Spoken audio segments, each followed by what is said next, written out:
The House will be in order. The Chair lays before the House a communication from the Speaker. The Speaker's Rooms, Washington, D.C., November 18th, 2024. I hereby appoint the Honorable John S. Duarte to act as Speaker pro tempore on this day. Signed, Mike Johnson, Speaker of the House of Representatives. Pursuant to the order of the House of January 9th, 2024, the Chair will now recognize members from lists submitted by the majority and minority leaders for morning hour debate. The Chair will alternate recognition between the two parties, with time equally allocated between the parties, and each member, other than the majority and minority leaders and the minority whip, limited to 5 minutes, but in no event shall debate continue beyond 1:50 p.m. The Chair recognizes the gentleman from Pennsylvania, Mr. Joyce, for 5 minutes.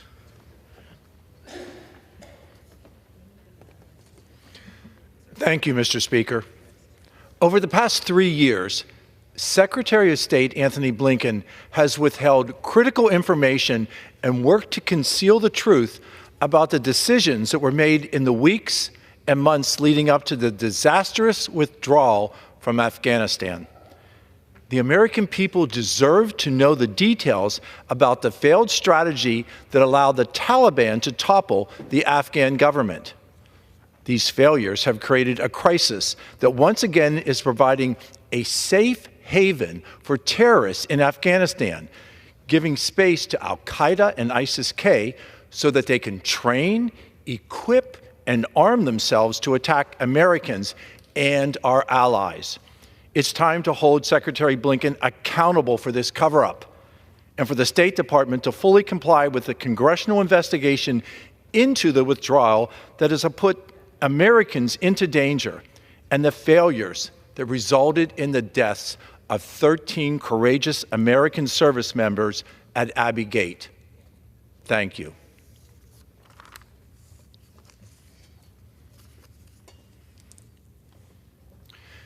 Mr. Speaker, last night, President-elect Donald Trump announced that Commissioner Brendan Carr would be named as the chairman of the Federal Communications Commission. Over the past several years, I've been proud to work with Commissioner Carr to help deliver reliable, high-speed internet to the communities across South Central and Southwestern Pennsylvania. Together, we've sat down with teachers, doctors, and business owners in Pennsylvania's 13th Congressional District and heard firsthand about the hardships that occur with the lack of access to internet connectivity. We spoke to a teacher who could tell which students had internet access by how well they had prepared their homework assignments. We spoke with a doctor about how spotty connections made it impossible to conduct telehealth visits for patients who cannot leave their homes. And we spoke with business owners who were struggling to reach new customers and work with vendors because of slow connection speeds.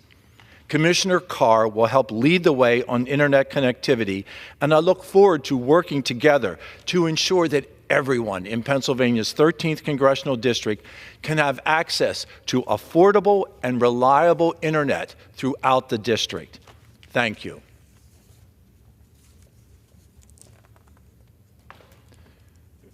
Mr. Speaker, under President Donald J. Trump, we used the energy that is underneath the feet of my constituents in Pennsylvania. President Trump lowered gas and electricity prices and expanded our national security through energy dominance. And in sharp contrast to that, on his first day of office, President Biden sent a clear message to Americans when he canceled the Keystone XL pipeline and halted new permits for oil and natural gas development.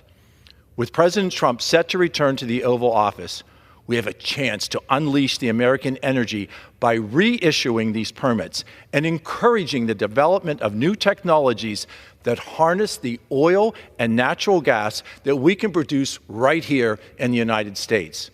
I look forward to working with President Trump's nominee, Chris Wright, once he is confirmed as our next Secretary of Energy, to utilize Pennsylvania energy resources to power our nation and to provide to our allies throughout the world. Thank you, Mr. Speaker, and I yield. The chair recognizes the gentleman from Pennsylvania. Sorry, correction. The chair recognizes the gentleman from Illinois, Mr. Caston, for 5 minutes. Mr. Speaker, last month, Congresswoman DeLauro and I, along with Senators Van Hollen and Durbin, led over 80 congressional Democrats to urge the Biden administration to impose financial sanctions on certain members of the Netanyahu government, specifically Israeli Finance Minister Bezalel Smotrich and National Security Minister Itamar Ben-Gvir for their role in the rise of settler violence, settlement expansion, and the general destabilization of the West Bank. I represent one of the largest Palestinian populations in the United States.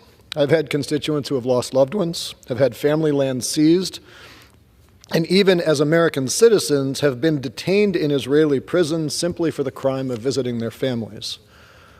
I am also a staunch supporter of Israel and categorically support their right to defend themselves and recover hostages taken during the horrific acts of October 7th. And let us be very clear. There is no conflict between supporting the nation of Israel and the dignity of the Palestinian people, so long as you are committed to a permanent and durable regional peace in this lifetime. And that peace will never be realized until people on both sides of the Green Line have equal property rights, security, and opportunity. Now, that's not possible as long as Israeli hostages are being detained or as rockets continue to fly into Israel from Hezbollah, Hamas, and Iran. But it's also not possible as long as Palestinians in the West Bank are having their property confiscated, livestock killed, and their communities bulldozed. Violent settlers in the West Bank have carried out almost 1,300 known attacks against Palestinians since October 7th. At least 25 new outposts have been established. 70 illegal outposts were recognized and are eligible for funding by the Israeli government. All of these actions are illegal under international law. Earlier this year, President Biden issued Executive Order 14115 that authorized the imposition of sanctions on anyone determined to be, quote, responsible for, complicit in, or to have directly or indirectly engaged or attempted to engage in actions that threaten the peace, security, or stability of the West Bank. To date, President Biden has used this order to sanction Palestinian militant groups, organizations involved in violent extremist activity, instigators from the settler movement, and the outposts from which violent attacks are launched. But just as it is appropriate for Israel to target Hamas leadership in their response to October 7th, it is necessary for the United States to target financial sanctions on the leaders of the extremist settler movement. Which brings us to Ministers Smotrich and Ben-Gvir. They have distributed rifles to extremists. They have allowed those extremists to attack humanitarian aid convoys. They have prevented the Palestinian Authority from accessing the international banking network. These ministers' stated goal is the annexation of the West Bank, and they have acted in ways that violate both the spirit and the letter of the President's executive order. Frederick Douglass famously said that the best friend of a nation is he who most faithfully rebukes her for her sins, and he, her worst enemy, who seeks to excuse, palliate, or defend those sins under the specious garb of patriotism. It is out of love for the Palestinian people and a deep, abiding friendship with Israel that we must now rebuke Ministers Smotrich and Ben-Gvir for their sins. I urge President Biden to heed the calls of over 80 members of Congress and use his executive order to issue these sanctions and to help put a stop to settler violence in the West Bank. I yield back. The chair recognizes the gentleman from Pennsylvania, Mr. Thompson, for 5 minutes. Thank you, Mr. Speaker. Mr. Speaker, I rise today to celebrate National Apprenticeship Week. Each year, industry, labor, workforce, education, and government leaders come together to showcase the successes of apprenticeship programs. This week, it is a time to highlight apprenticeship programs which offer earn and learn opportunities that are proven to build careers. It is a time to celebrate the power of learning through hands-on experience and the vital role that apprenticeships play in strengthening our nation's workforce and economy. Apprenticeships are more than just a job training program. They represent opportunity. There are pathways that open doors for individuals from all walks of life, allowing them to earn while they learn and develop the skills they need to thrive in their chosen careers. Whether it's in manufacturing, healthcare, technology, or the skilled trades, apprenticeships bridge the gap between education and employment in ways that benefit workers, employers, and communities alike. For individuals, apprenticeships provide a foundation for success. They're not just about acquiring technical skills, they're about gaining confidence, building networks, and setting a course for long-term career growth. In today's rapidly changing economy, having a trade or skill you can rely on is invaluable. As for many, the apprenticeship model, where learning happens in a real-world environment, is far more impactful than sitting in a traditional classroom. For employers, apprenticeships are a game changer. They offer a direct pipeline to a highly skilled workforce tailored specifically to the needs of their industry. By investing in apprentices, companies aren't just filling jobs, they're building their future. They're fostering loyalty, reducing turnover, and ensuring their teams are equipped to meet the challenges of tomorrow. As co-chair of the Bipartisan Career and Technical Education Caucus and a senior member on the House Education and Workforce Committee, I will continue to support policies that promote work-based learning and equip Americans of all ages with the skills necessary to climb the next rung on the ladder of opportunity. As we celebrate National Apprenticeship Week, let's also look ahead. Our challenge is to expand access to these programs and ensure that they're as inclusive and diverse as the workforce that we envision for our nation's future. We must break down barriers from lack of awareness to outdated perceptions and create opportunities for everyone, from young people exploring their first career options to mid-career workers seeking to reskill and adapt. Mr. Speaker, often students graduate high school unaware of their educational options and potential career paths. By highlighting skills-based education and recognizing apprenticeship programs, we are putting our students in a position of success. These programs put our workforce back in the driver's seat of their careers. By participating in apprenticeship programs and other skills-based training, our workforce develops knowledge and skills for long-term, family-sustaining jobs.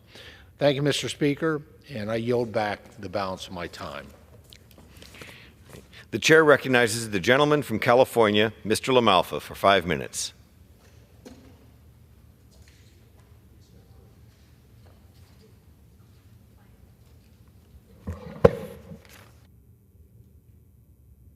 Thank you to the gentleman speaker from California. Mr. Speaker, I wanted to point out the continued deception that keeps being fostered by government, by those that would tax us, by those environmental groups that want to corral us into their idea of where we should live and what their utopia is. That keeps coming back to the carbon dioxide in our atmosphere, and that they believe, some believe actually is the greatest existential threat to the U.S. and to mankind. And I just have to continue to point out to folks that or hear this and they're scared into it. You know, I mean, the government does a good job and the media a good job of scaring people into things, like a good percentage of the COVID situation and then climate. So what are we talking about here? Well, here's my handy chart. In the yellow you see, and when I ask people, what percent of the atmosphere is CO2? You're hearing all this hype. I even ask it in committee hearings where we have expert panelists come in telling us about how they think we should shift our vehicles, you know, even trucks and trains to all electric, things like that. Experts, they already know the number. So, you know, it makes me wonder, what's the baseline we're working from and what are the goals going to be? And if you don't even know what the baseline is, how the heck do you set a goal? So here in yellow, again, when I ask people, they think, wow, man, it must be somewhere between 20, 50, 70%, right? No, it's here on the chart, we show that the yellow portion, our nitrogen in the atmosphere is 78%, nitrogen gas. Number 2, oxygen, 21%. Well, that's 99% right there. Oh, okay, third place, right? Well, third place is argon gas, right there in that skinny sliver of green. That's 0.93%. Then you finally come in amongst trace gases here and here, the remaining portion of 0.07%. CO2 is contained in that. So the number, and take this away, 0.04% of the atmosphere is CO2. So it's not this existential threat as pronounced by those that want to regulate you and control where you go, how you drive, even so far as to what you eat. You know, banning on cattle, banning on beef. Well, there's actually less beef and dairy cattle in North America than there was buffalo before the European intervention happened, 300 or 400 years ago. So a lot of misnomers are put out, just flat out lies and deceit about this in order for government to control things. So given a small fraction, trying to attribute major climate shifts to CO2 is really disproportionate and deceptive. So beyond current levels, additional CO2 has a negligible impact on global temperatures. Water vapor is the primary so-called greenhouse gas, accounting for most of whatever greenhouse effect we do have.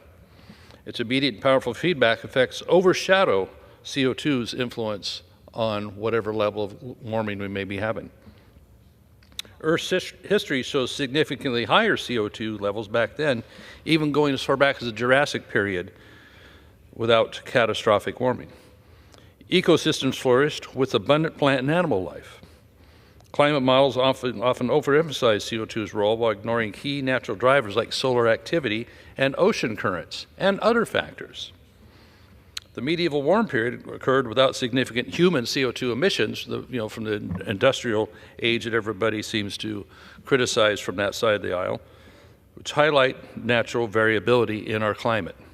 CO2 is vital for photosynthesis, which is a process of plants growing and producing, the process through which plants convert sunlight into energy, releasing oxygen as a byproduct, and also in the process of growing food that we consume. Without CO2, without carbon, we are all carbon-based. Without it, life on Earth would actually not exist. So let's say we're really too good at reducing that level of carbon dioxide from 0.04% to somewhere around 0.02%. Plant life starts dying off. Now, I don't think we can be that good at reducing CO2 to get down to that level, and maybe the sanity would prevail. We would stop reducing it at that point, but that's what we're talking about. So plant growth is actually boosted by CO2. You've seen hothouses, greenhouses, et cetera. They'll introduce extra CO2 and it'll speed plant growth so they can get more crop or better, stronger plants. Satellite imagery shows that the increase of CO2 has contributed to a greening of the planet, with the vegetation cover expanding in many regions. We all like green, right? Forests and grasslands, which rely on CO2, play a crucial role in supporting biodiversity and absorbing other environmental pollutants that may occur. Elevated CO2 levels in controlled ag environments, such as greenhouses, as I mentioned, are intentionally increased in those greenhouses to enhance our productivity. Yet we have schemes by CARB in California, EPA, to take away our vehicles, take away our lawnmowers, take away our leaf blowers, and make us all fit some narrative. I yield back. Pursuant to Clause 12A of Rule 1, the Chair declares the House in recess until 2 p.m. today.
The House will be in order. The prayer is offered by Chaplain Kibbing. Would you pray with me? Creator God, to whom the earth belongs and everything in it. In your time, you founded it on the seas and established it on the waters. And so we ask that you take this day and our lives into your keeping. Direct our energies to seek your will. Instruct our minds to understand your precepts. Sustain our will and motivation that we would prove faithful in our service to you. Make this day a day of obedience to you and not to our own desires. May it be a day of spiritual joy as we yield to your design for peace. Make this day's work contribute to the work of your kingdom, that at the day's end, you would be glorified. In your sovereign name we pray. Amen. The chair has examined the journal from the last day's proceedings and announces to the House the approval thereof.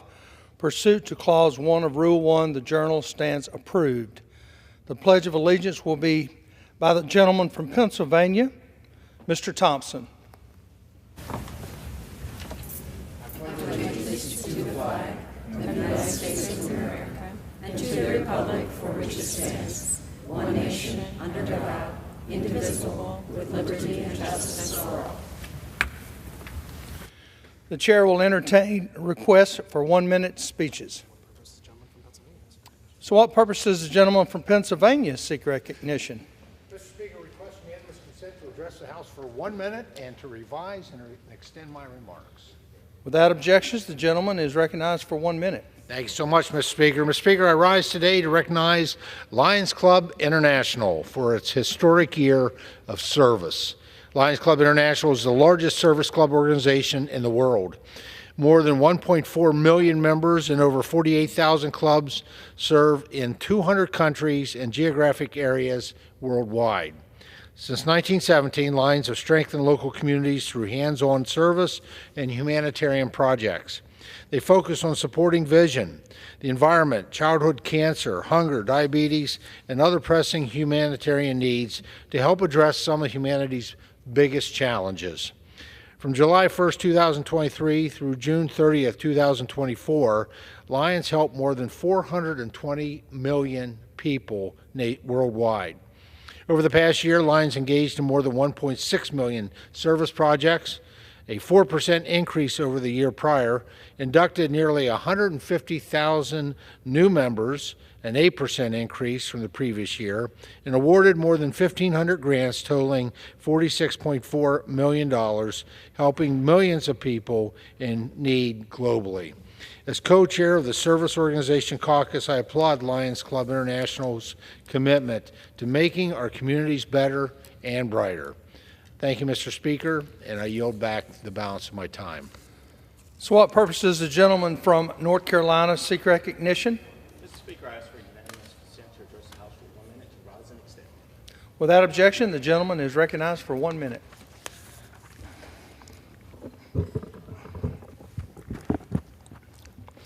Mr. Speaker, I rise with a heavy heart as we have witnessed the devastating impact of Hurricanes Helene and Milton. These storms have wreaked havoc, homes lost, businesses destroyed, and lives upended. Tragically, over 200 people killed, and the damage is estimated to be as much as $300 billion. During this dark moment, we've seen the incredible resilience of the people across the Southeast. Our brothers and sisters in Western North Carolina are strong, united, and determined to rebuild. However, we cannot wait any longer. Our communities need help now. Congress must act swiftly and pass a supplemental appropriations bill. We must ensure federal resources are made available quickly and efficiently to support recovery efforts, whether for temporary housing, debris removal, or rebuilding infrastructure. Together, we will encourage for us to continue to move forward, to remain strong. Thank you, Mr. Speaker. I yield back. For what purpose does the gentlewoman from Virgin Islands seek recognition? I ask unanimous consent to address the House for 1 minute and to revise and extend my remarks. Without objections, the gentlewoman is recognized for one moment. Thank you, Mr. Speaker. I rise today to recognize the importance of the Virgin Islands Supreme Court, the highest court in the Virgin Islands of the United States. As a member of the bar of both New York and the Virgin Islands, as a former prosecutor and a former political appointee at the Justice Department, I understand how important our courts are. I congratulate Associate Justice Harold Wilcox on his recent investiture to the Virgin Islands Supreme Court. He boasts a distinguished career of more than 40 years as a jurist, as both a prosecutor and public defender, and served in multiple roles within the Virgin Islands Superior Court. I want to thank the Supreme Court for their continued commitment to making decisions in the strictest fidelity to justice. The independence of our courts has never been more critical.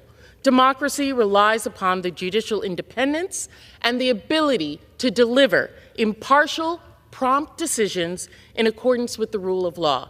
We must keep our courts free from political influence or pressures to ensure our judges can make decisions solely on the law and the facts of a case.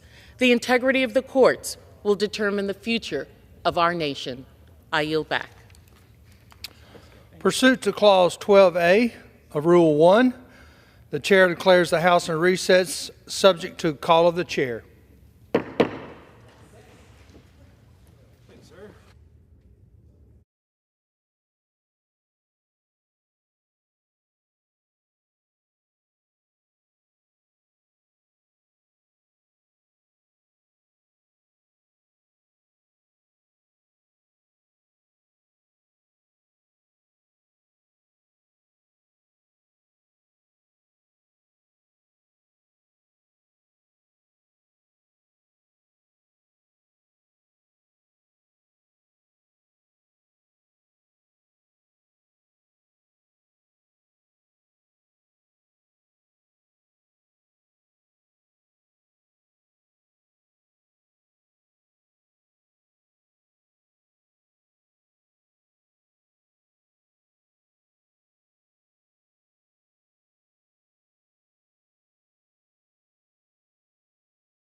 Will be in order.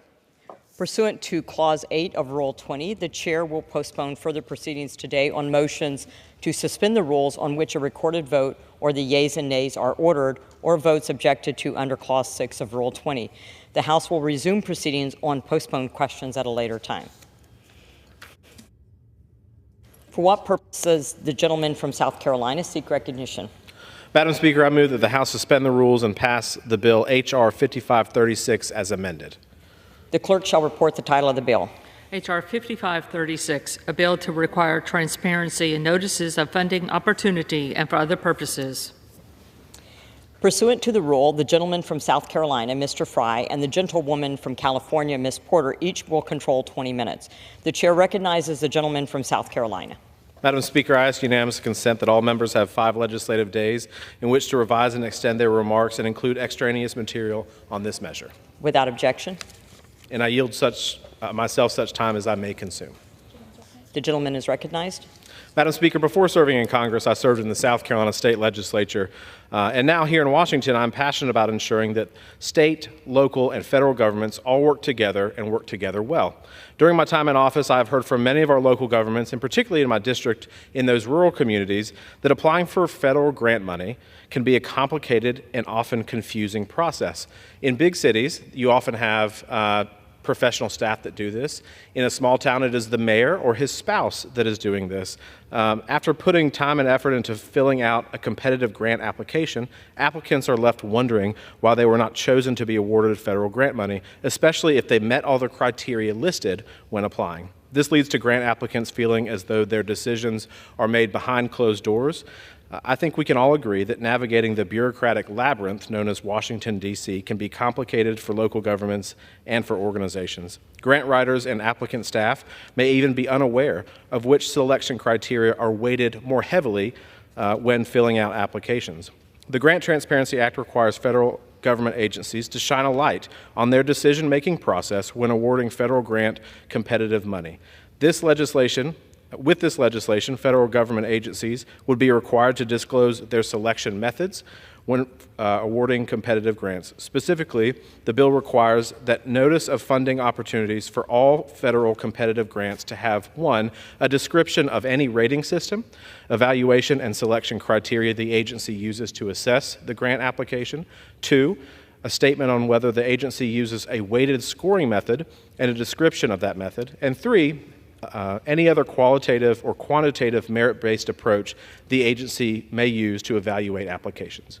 State and local governments across South Carolina's 7th Congressional District and nationwide compete for federal grant money on a continual basis. Federal grant money allows investment to come to our communities and improve the daily lives of our constituents, ranging from sewer and wastewater systems to airports, fire stations, and recreational facilities. These are all things that Americans rely on and utilize in their daily lives. The Grant Transparency Act would help out our local governments and organizations when they fill out applications to complete or compete for that funding. They deserve this transparency from their federal government. So today, let's empower grant applicants to put their best foot forward and bring those federal dollars home. I want to thank my Oversight Committee colleague Jasmine Crockett for co-leading on this bill.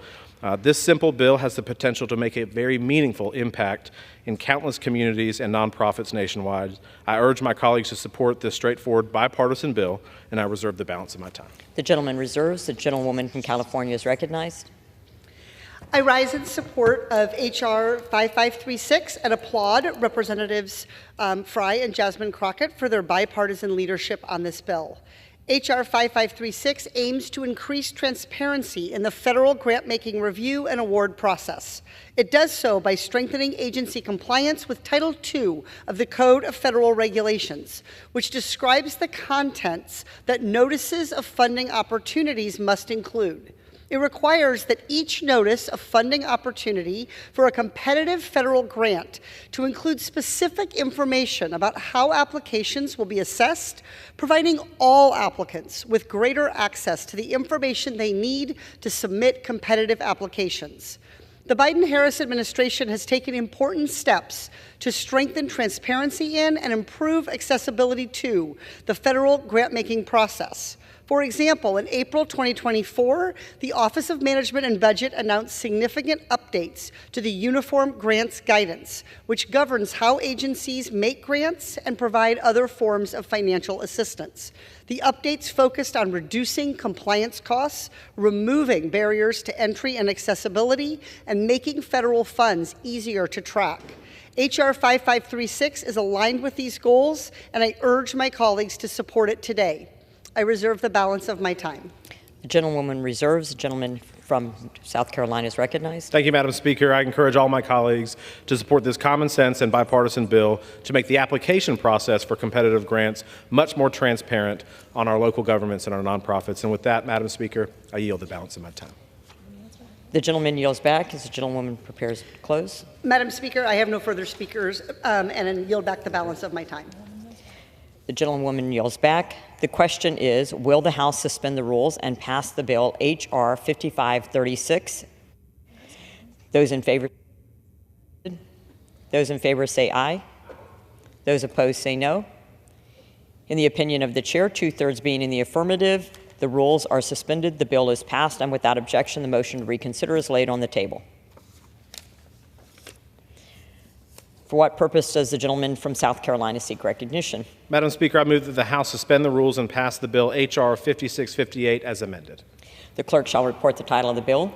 H.R. 5658, a bill to amend Title 39, United States Code to require mail-in ballots to use the Postal Service barcode service and for other purposes.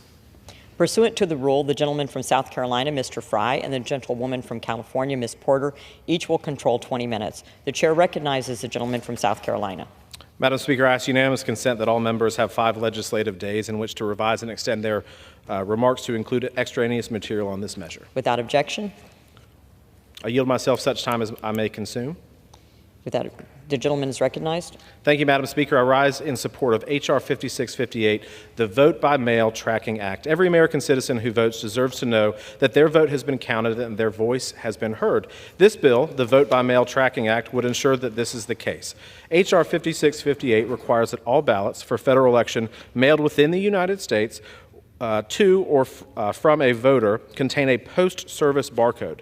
This barcode would allow voters to track the status of their ballot in the United States Postal Service system, allowing voters to know in real time when their ballot is received by the Postal Service, when it is in transit, and when it has arrived at their election authority. Beyond a Postal Service barcode, under the bill, the ballot must meet other requirements, including utilizing Postal Service's envelope design standards. Additionally, the ballot must include the official election mail logo or any future logo the Postal Service establishes for ballots. While I encourage every citizen who wishes to vote in person on Election Day to do so, many states have adopted vote-by-mail policies. We must take the integrity of our elections seriously and account for the fact that a significant number of Americans choose to cast their ballots by mail. This bill is common sense, bipartisan response to rising level of mail-in voting nationwide, and will put in place requirements to ensure that the U.S. Postal Service can more efficiently handle and more transparently track the mail ballots of every American citizen. I want to thank my colleagues, Representatives Porter, Donalds, and Mace, for their work on this important legislation. I encourage all my colleagues to support this bill, and I reserve the balance of my time. The gentleman reserves. The gentlewoman from California is recognized. Madam Speaker, I yield myself such time as I may consume. Without objection. Regardless of party affiliation, every voting American wants to be confident that their ballot will get processed. No matter who we vote for, we all want our ballots to get smoothly to their final destination on time to be counted. After all, this desire applies to anything important that we want processed. When was the last time anyone here sent a family heirloom through the mail to their relative without getting a tracking number? And who hasn't tracked an order of clothing or medicine at least once? I don't know about you, but for me, it's comforting to know what city my new shoes are in when they're being shipped so they know they're truly on the way. Ballots are so much more important than shoes. When something is important to us, we all want to know it's in good hands, and our ballots are no exception. Fortunately, the United States Postal Service created a tracking barcode for mail-in ballots. But unfortunately, right now, not everyone gets to use ballot envelopes that meet the Postal Service design requirements. That's why I joined Republican Representatives Byron Donalds and Nancy Mace in introducing the Vote by Mail Tracking Act to fix that problem. Under this nonpartisan bill, every ballot envelope will meet Postal Service standards and get a tracking barcode. Voters of all political stripes can have confidence that their ballot is accounted for along the journey to our election officials. This common sense modernization can improve transparency and trust in our elections for Republicans, Democrats, and independents alike. And that's exactly why this bill is led by 10 Republicans and 10 Democrats who represent every major ideological caucus in the House. That includes both Chairman Comer and Ranking Member Raskin, two people named Jamie who couldn't be more different, but both co-sponsor this bill. Folks, it just doesn't get more bipartisan than this bill. These days, it can be hard enough just to get Democrats to agree with Democrats and Republicans to agree with Republicans in this Congress, let alone to have conservatives, moderates, progressives, and members somewhere in between all teaming up to back legislation. Yet the Vote by Mail Tracking Act has support from every corner of the House because it's not partisan. It's just good policy. If the shipment carrying Christmas presents that I order online is trackable, then we should certainly all expect something as valuable and as sacred as our ballots to be trackable too. And this bill doesn't just make things more streamlined for the American people, it also makes processing easier and more efficient for the Postal Service, reducing its burden and making efficient use of taxpayer dollars. I want to thank all of my colleagues who co-sponsored this legislation and unanimously voted to advance it out of the Oversight Committee. A special thank you to Chairman Comer, Ranking Member Raskin, and their staff for their work on this bill. The Vote by Mail Tracking Act is truly a reflection that it is still possible, even in this political moment, to find consensus in Washington and come together on real solutions. I urge every single member of this body to support it. I reserve the balance of my time. The gentlewoman reserves. The gentleman from South Carolina is recognized. Madam Speaker, I have no further speakers and am prepared to close. The gentleman reserves. The gentlewoman from California is recognized. Madam Speaker, I have no further speakers. I urge the passage of H.R. 5658, and I yield back the balance of my time. The gentlewoman reserves. The gentleman yields back. Thank you, Madam Speaker. I encourage my House colleagues to support this bipartisan common sense bill that will help further build trust in the American federal elections in the future. I yield back the balance of my time. The gentleman yields. The question is, will the House suspend the rules and pass H.R. 5658 as amended? Those in favor say aye. Those opposed, no. In the opinion of the chair, 2/3 being in the affirmative. For what purpose does the gentleman from South Carolina seek recognition? Madam Speaker, I request a recorded vote. Does the gentleman request the yeas and nays? Yes. These are requested. All those in favor of taking this vote by the yeas and nays will rise and remain standing until counted. A sufficient number having risen, the yeas and nays are ordered. Pursuant to Clause 8 of Rule 20, further proceeding of this question will be postponed. For what purpose does the gentleman from South Carolina seek recognition? Madam Speaker, I move that the House suspend the rules and pass the bill H.R. 825 as amended. The clerk shall report the title of the bill. H.R. 825, a bill to prohibit contracting with persons that have business operations with the Maduro regime and for other purposes. Pursuant to the rule, the gentleman from South Carolina, Mr. Fry, and the gentlewoman from California, Ms. Porter, each will control 20 minutes. The chair recognizes the gentleman from South Carolina. Madam Speaker, I request unanimous consent that all members have 5 legislative days in which to revise and extend their remarks and include extraneous material on this measure. Without objection. Madam Speaker, I yield myself such time as I may consume. So recognized. Thank you, Madam Speaker. The people of Venezuela have faced years of repression. Political persecution, human rights abuses, and press censorship are all commonplace under the brutal, illegitimate, and anti-American regime of Nicolas Maduro, a regime closely allied with Russia, Iran, Cuba, and the People's Republic of China. The American government should always stand in solidarity with the long-suffering people of Venezuela and against the Maduro dictatorship. Part of that solidarity should be to ensure that Maduro regime is denied any resources that will allow it to continue the oppression of its own citizenry.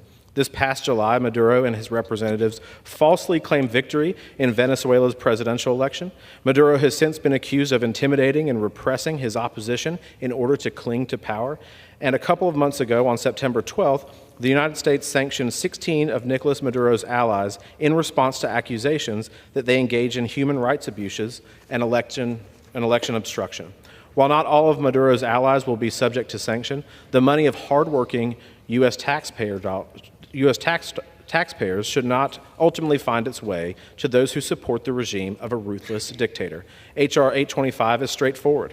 It requires federal agencies to ensure that they are not contracting with any entity that conducts significant business operations with Maduro and his allies. That said, it also includes appropriate exceptions, such as situations of national security for the purposes of providing humanitarian assistance, disaster relief, and other urgent life-saving measures, or to carry out non-combatant evacuations. This is not a new concept to the U.S. Congress. In the fiscal year 2020, NDAA contained a provision, Section 890, that prohibited the Pentagon from entering into contracts with companies that also have contracts with any Venezuelan government entity under Maduro's control. As with H.R. 825, there are waivers for contracts related to providing humanitarian assistance and disaster relief, among other exceptions. The Bolivar Act would extend the prohibitions under Section 890 to the rest of the federal government. I support the Bolivar Act and want to thank my colleagues on the committee, Representative Mike Waltz and Representative Debbie Wasserman Schultz, for leading this bill. I ask that all of my colleagues support H.R. 825, a measured response and a most timely piece of legislation. I reserve the balance of my time. The gentleman reserves. Gentlewoman from California is recognized. Madam Speaker, I yield myself such time as I may consume. Without objection. The Bolivar Act would temporarily prohibit executive agencies from entering into contracts for the procurement of goods or services with any person or business that they determine, with the concurrence of the Department of State, knowingly engages in significant business operations with the Maduro regime in Venezuela. The bill goes on to list certain exceptions, including contracts vital to U.S. national security or necessary for the purposes of providing humanitarian assistance, disaster relief, or other urgent life-saving measures, or to carry out non-combatant evacuations. I certainly understand the motivation behind this bill. The Maduro regime's blatant disregard of the recent election results in Venezuela is a violation of international law and has left the regime more isolated than ever. I know that the administration has some concerns about this bill. However, the Department of Defense, which conducts almost 2/3 of federal procurement, has had a policy in place like the Bolivar Act for 2 years now. I thank the majority for working with us to address some of those concerns in the bill before us today. I reserve the balance of my time. The gentleman reserves. The gentleman from South Carolina is recognized. Madam Speaker, I have no further speakers and am prepared to close. Gentleman's prepared to close. The gentlewoman is recognized. Yes, Madam Speaker, I have no further speakers, and I yield back the balance of my time. The gentlewoman yields. The gentleman from South Carolina is recognized. Thank you, Madam Speaker. I encourage my House colleagues to support this bill to ensure that federal agencies contracting with any entity that conducts business with the Maduro dictatorship and its allies, and I yield back the balance of my time. The gentleman yields. The question is, will the House suspend the rules and pass H.R. 825 as amended? Those in favor say aye. Those opposed, no. In the opinion of the chair, 2/3 being in the affirmative, the rules are suspended. The bill is passed, and without objection, the motion to reconsider is laid on the table.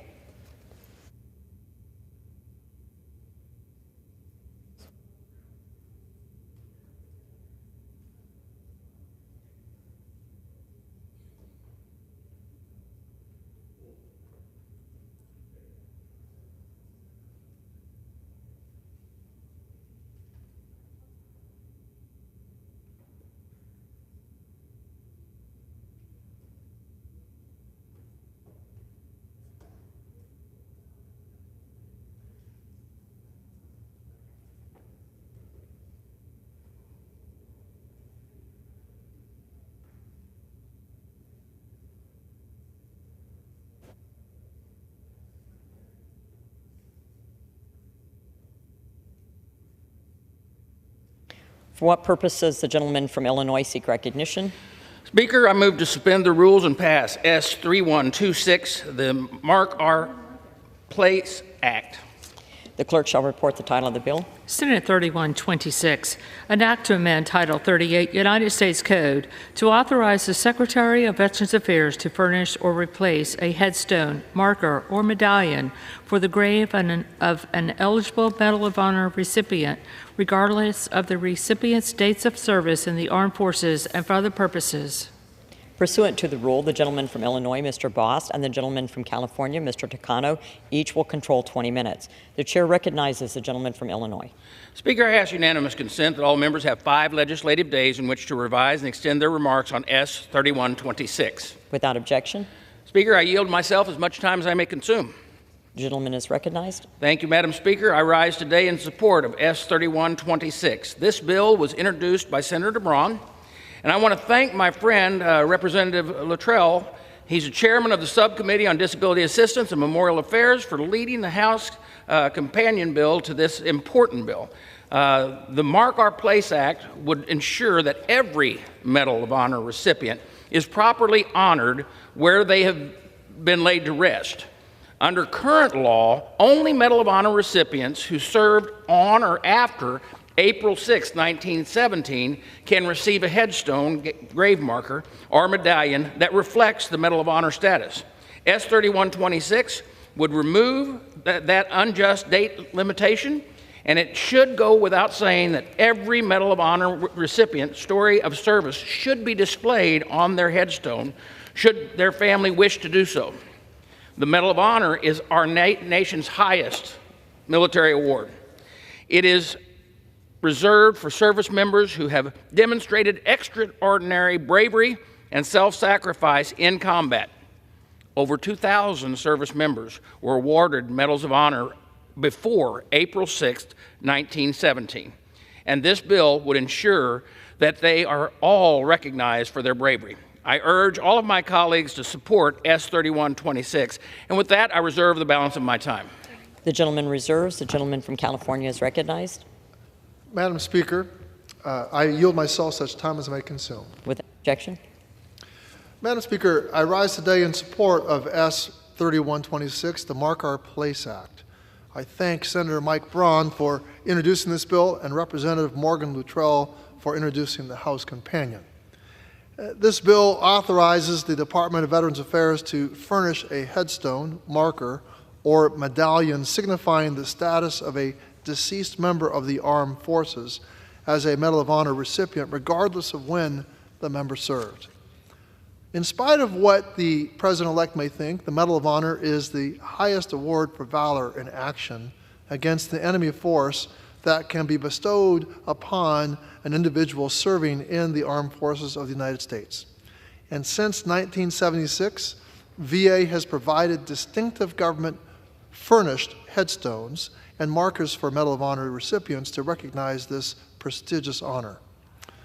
Under current law, only Medal of Honor recipients who served after 1917 are eligible for such markers, meaning many recipients, principally from the Civil War era, have not been able to receive the full array of honors from VA. This bill will remedy that situation and allow descendants of those recipients who served prior to 1917 to request appropriate markers to honor their loved one. I support this legislation, and I reserve the balance of my time. The gentleman reserves. The gentleman from Illinois is recognized.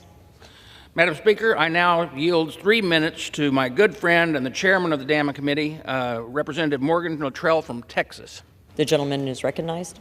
Thank you, Chairman Boss. Madam Speaker, I'm honored to be here today to speak on S3126, the Mark Our Places Act. I was proud to lead the House Companion Bill, H.R. 6507. Under current law, VA is only authorized to furnish or replace a headstone, grave marker, or medallion for only those Medal of Honor recipients who served on or after April 6, 1917. The Mark Our Place Act would remove unnecessary red tape that prohibits the VA from providing headstones with Medal of Honor markers to veterans buried in private cemeteries. These veterans have risked everything to protect our freedoms, and honoring their service and sacrifices should be timeless. We must ensure that every recipient of our nation's highest military decoration is recognized for their heroism.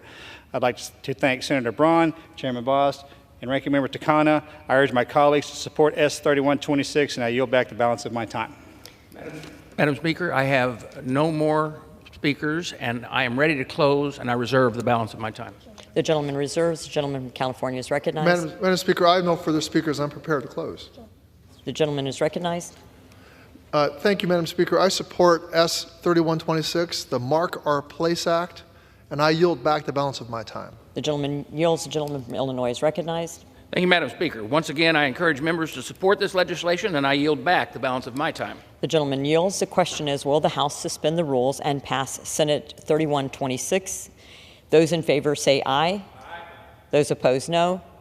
In the opinion of the chair, 2/3 being in the affirmative, the rules are suspended, the bill is passed, and without objection, the motion to reconsider is laid on the table. For what purpose does the gentleman from Illinois seek recognition? Speaker, I move to suspend the rules and pass S. 2181, the Keeping Military Families Together Act of 2024, as amended. The clerk will report the title of the bill. Senate 2181, an act to amend Title 38 United States Code to repeal the sunset on entitlement to memorial headstones and markers for commemoration of veterans and certain individuals, and to repeal the sunset on authority to bury remains of certain spouses and children in national cemeteries and for other purposes. Pursuant to the rule, the gentleman from Illinois, Mr. Boss, and the gentleman from California, Mr. Takano, will each control 20 minutes. The chair recognizes the gentleman from Illinois. Madam Speaker, I ask unanimous consent that all members have 5 legislative days in which to revise and extend their remarks on S. 2181 as amended. Without objection. Speaker, I yield myself as much time as I may consume. The gentleman is recognized. Thank you, Madam Speaker. I rise today in support of S. 2181 as amended. This bill was introduced by Senator Peters and my colleagues, Representative James and Representative Rossenthaler, introduced companion bills. This bill ensures that veterans can be laid to rest and mourn together with their spouses and children. Under current law, VA can inter certain family members together with their veteran loved one in a VA national cemetery only if those family members passed away before September 30th, 2025. VA can provide headstones or markers for certain family members whose remains are unavailable for burial only if they pass away before September 30th, 2025. S. 2181 as amended would extend those dates limitations. As a veteran myself, it is a deeply personal issue to me.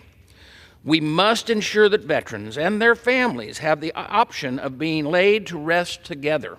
Therefore, I urge my colleagues to support S. 2181 as amended. And with that, I reserve the balance of my time. The gentleman reserves. The gentleman from California is recognized. Thank you, Madam Speaker. I yield myself such time as may consume. The gentleman is recognized. Thank you, Madam Speaker. I rise today in support of S. 2181 as amended, the Keeping Military Families Together Act. I thank Senator Gary Peters for introducing this bill and Representative Chris Pappas, ranking member of the Disability Assistance and Memorial Affairs Subcommittee, for introducing similar legislation in the House.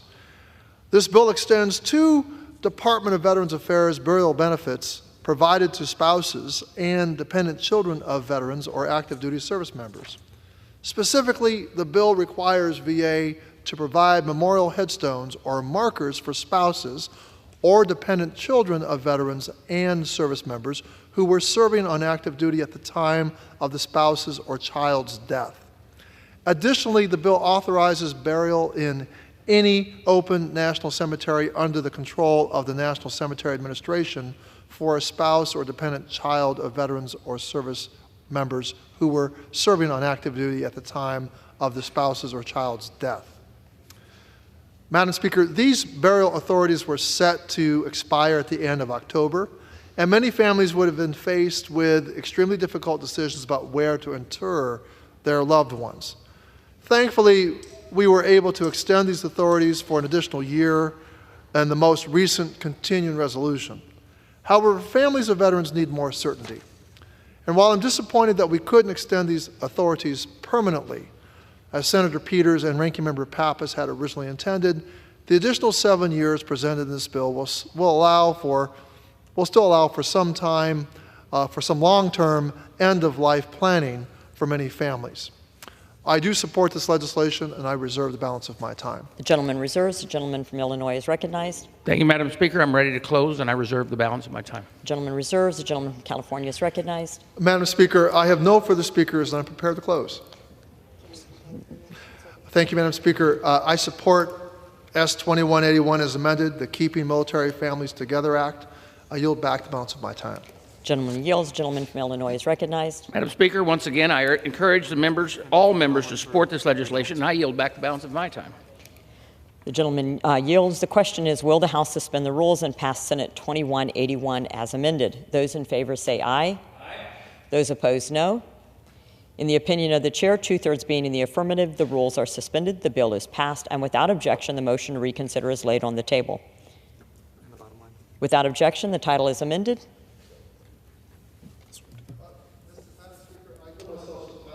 So, the gentleman will suspend.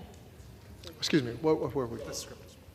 For what purpose does the gentleman from Illinois seek recognition? Thank you, Madam Speaker. I move to suspend the rules and pass H.R. 7653, the Veterans Employment Readiness Yield Act of 2024. The clerk will report the title of the bill. H.R. 7653, a bill to amend Title 38 United States Code to update certain terminology regarding veteran employment. Pursuant to the rule, the gentleman from Illinois, Mr. Bost, and the gentleman from California, Mr. Takano, each will control 20 minutes. The chair recognizes the gentleman from Illinois. Thank you, Madam Speaker. I ask unanimous consent that all members have 5 legislative days in which to revise and extend their remarks on H.R. 7653. Without objection. Speaker, I yield myself as much time as I may consume. The gentleman is recognized. Thank you, Madam Speaker. I rise today in support of H.R. 7653, offered by my colleague, Representative Don Davis of North Carolina. The very act would strike the term employment handicap from the law and authorize the veterans' readiness and employment and replacing it with the term employment barrier.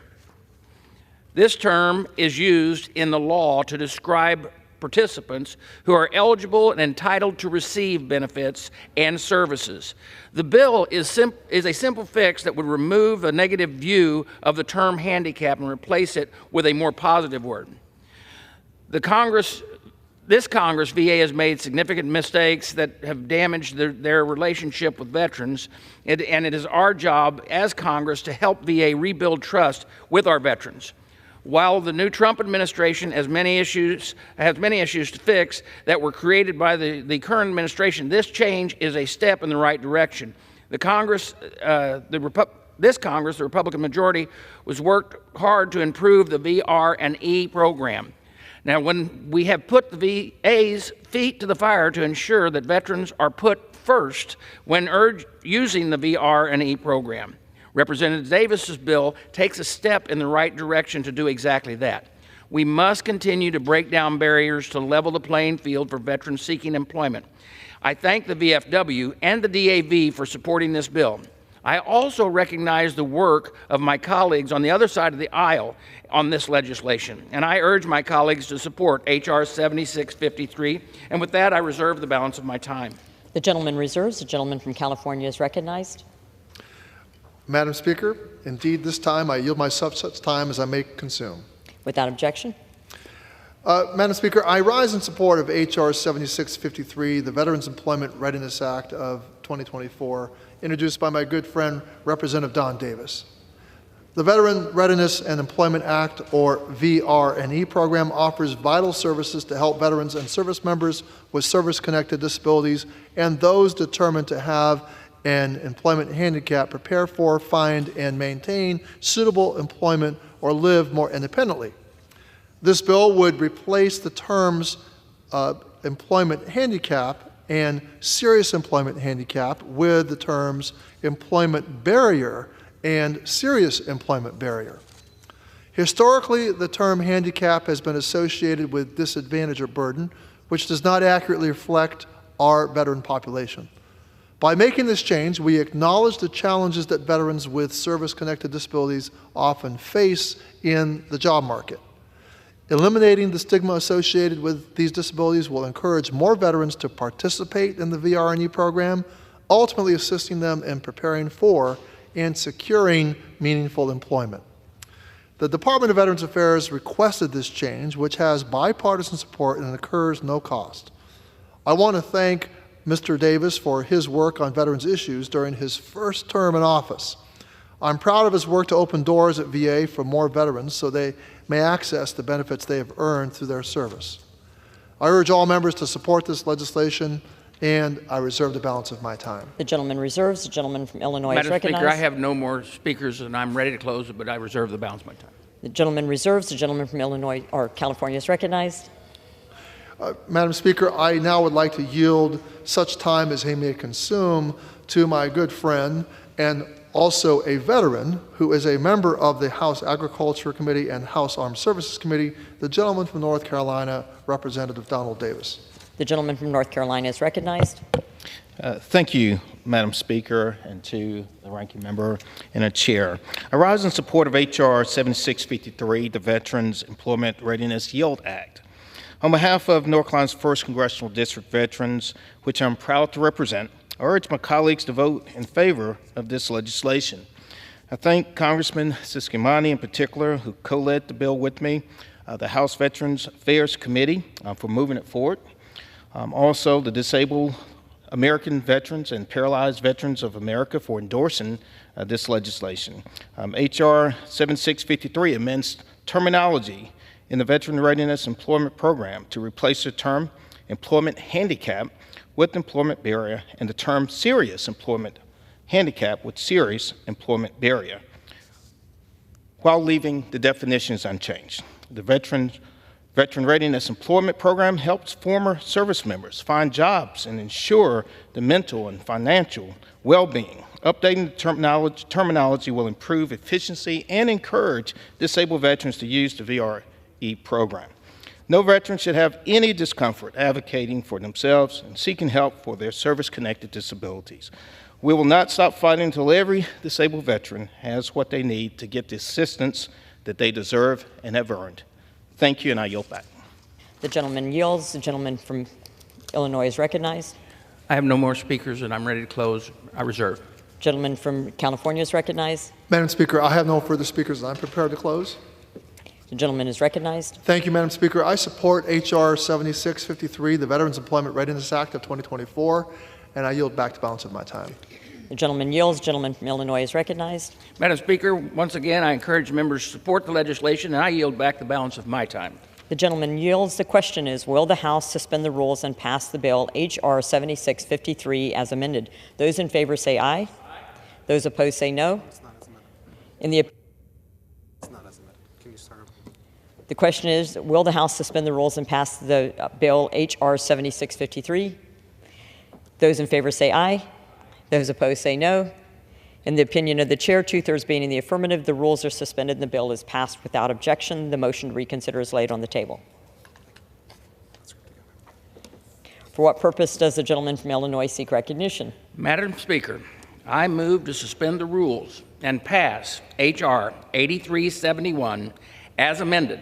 The Senator Elizabeth Dole 21st Century Veterans Health Care and Benefits Improvement Act. The clerk will report the title of the bill. H.R. 8371, a bill to make certain improvements in the laws administered by the Secretary of Veterans Affairs and for other purposes. Pursuant to the rule, the gentleman from Illinois, Mr. Boss, and the gentleman from California, Mr. Takano, will each control 20 minutes. The chair recognizes the gentleman from Illinois. Madam Speaker, I ask unanimous consent that all members have 5 legislative days in which to revise and extend their remarks on H.R. 8371 as amended. Without objection. Thank you, Madam Speaker. I yield myself as much time as I may consume. The gentleman is recognized. Before I begin, I would like to ask unanimous consent to enter into the record an exchange of letters between myself and Chairman Westerman of the Committee on Natural Resources and an exchange of letters between myself and Chairman Rogers of the Committee on Armed Services. Without objection. Thank you, Madam Speaker. I rise today in strong support of H.R. 8371 as amended, offered by my friend and colleague, Representative Ciscomani from Arizona. For nearly the entire 118th Congress, the House and Senate committees on Veterans Affairs have worked together to develop a bipartisan package of common sense proposals. The Dole Act is a result of that work and would enhance, reform, and modernize nearly every part of the VA. Specifically, the Dole Act would change the landscape for elderly veterans and finally give them a choice in where they choose to live out their sunset years. Reform VA's homeless programs to embrace data and help lift veterans out of homelessness permanently. Expand non-traditional education and employment programs like VetTech to allow even more students to receive the training they need to land high-paying tech jobs. Protect the Mission Act to ensure that veterans have access to timely health care they want and where they want it. Cut red tape for schools and allowing students using the GI Bill to use their benefits. And so much more. Simply put, the Dole Act would help deliver on the promises we have made to the veterans and their families. Madam Speaker, some of the provisions in the Dole Act would quite literally save veterans' lives.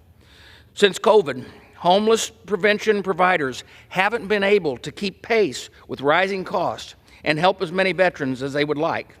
The Dole Act would fix that. Veterans across the country are having their health care restricted by VA bureaucracy who think they get to decide where veterans should get their health care. The Dole Act would fix that. The Dole Act would rightfully make sure that a VA bureaucracy cannot veto a doctor's medical decisions. Under current law, veterans' caregivers have limited options on where they can get mental health support services. The Dole Act would not only fix that, but would expand the reach where you can reach these services. Now, right now, only veterans who pass away at a VA facility are allowed burial or funeral allowances. The Dole Act will fix that.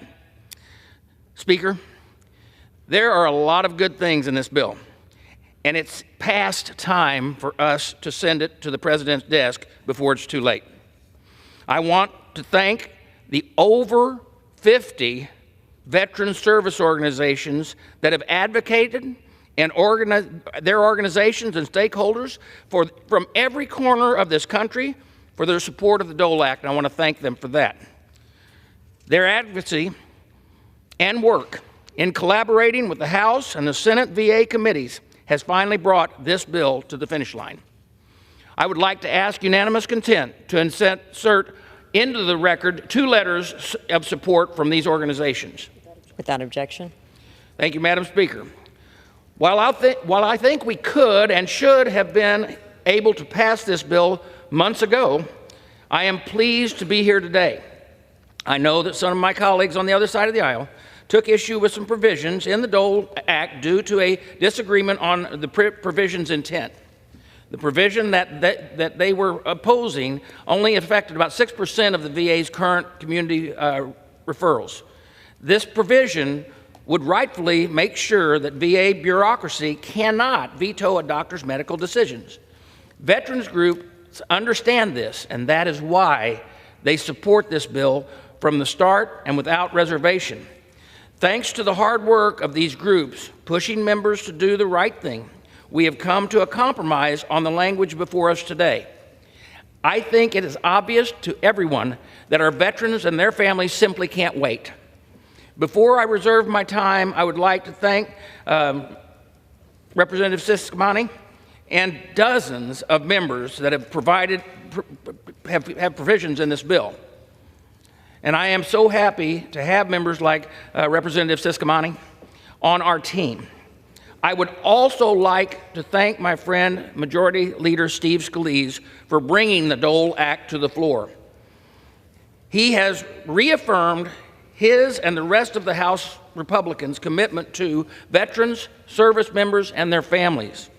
And last, and certainly not least, I want to personally thank my friend and recent Presidential Medal of Freedom recipient, this bill's namesake, Senator Elizabeth Dole, for working for months to get this bill to where it is today. Our nation's veterans have no better friend than Senator Dole, and I'm honored that she is with us here today. Madam Speaker, 2 weeks ago, the American people voted us a mandate to fix problems they talked about at their kitchen tables and affect their families and communities every single day. The Dole Act is the foundation for that work to begin for the veterans community. I urge my colleagues to do right by the veterans and support the bill. And with that, I reserve the balance of my time. The gentleman reserves. The gentleman from California is recognized. Thank you, Madam Speaker. I yield myself such time as I may consume. Without objection, the gentleman is recognized. Madam Speaker, I rise in support of H.R. 8371 as amended, the Senator Elizabeth Dole 21st Century Veterans Health Care and Benefits Improvement Act. This omnibus package of veterans legislation isn't perfect. Such packages rarely are. However, it achieves progress on many of the goals we set out to accomplish at the beginning of the 118th Congress. The backbone of this bill is legislation that was originally introduced by my colleague, Julia Brownley, the ranking member of the House Veterans Affairs Subcommittee on Health.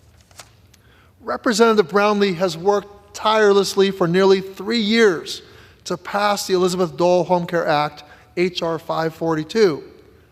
This bill will enable veterans to remain at home, safely age in place, and avoid or delay admission to nursing homes and other costly institutional settings of care by expanding veterans' access to home and community-based services such as home health aides.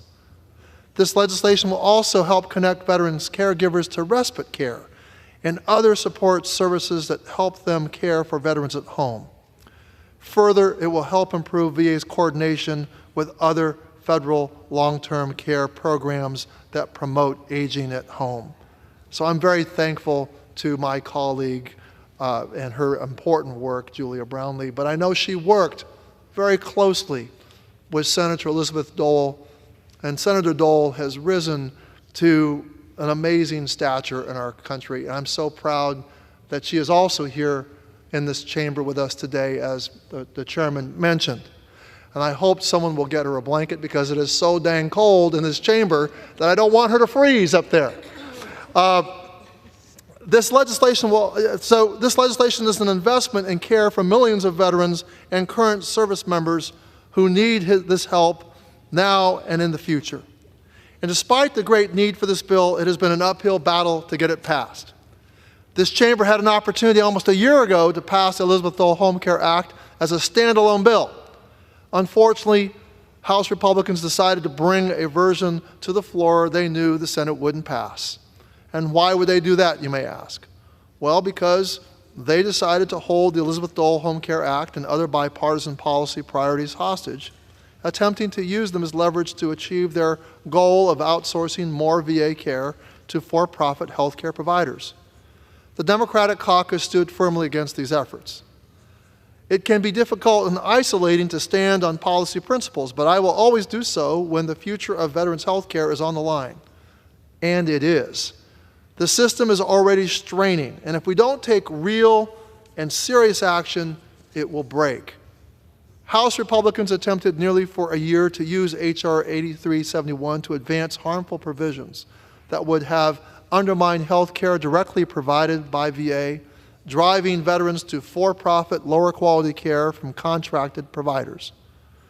We want VA to remain a strong provider of care, instead of diminishing it to nothing more than an insurance company where profits are prioritized over outcomes for veterans. Madam Speaker, if we've learned anything during the 118th Congress, it is that anything meaningful that we have accomplished has been done on a bipartisan basis with Democratic votes. It should never have taken this long to get here, but last week we successfully negotiated a compromise on the most objectionable provision of H.R. 8371, which will preserve VA health care for current and future generations of veterans. Unfortunately, in the year it took to get to this point, House Republicans also held hostage critical legislation to help homeless veterans. In December 2023, my colleagues in the majority knowingly and intentionally took a flawed version of the HOME Act, which includes 2 Democratic-led bills, to the House floor to use these provisions as leverage in negotiations for this package.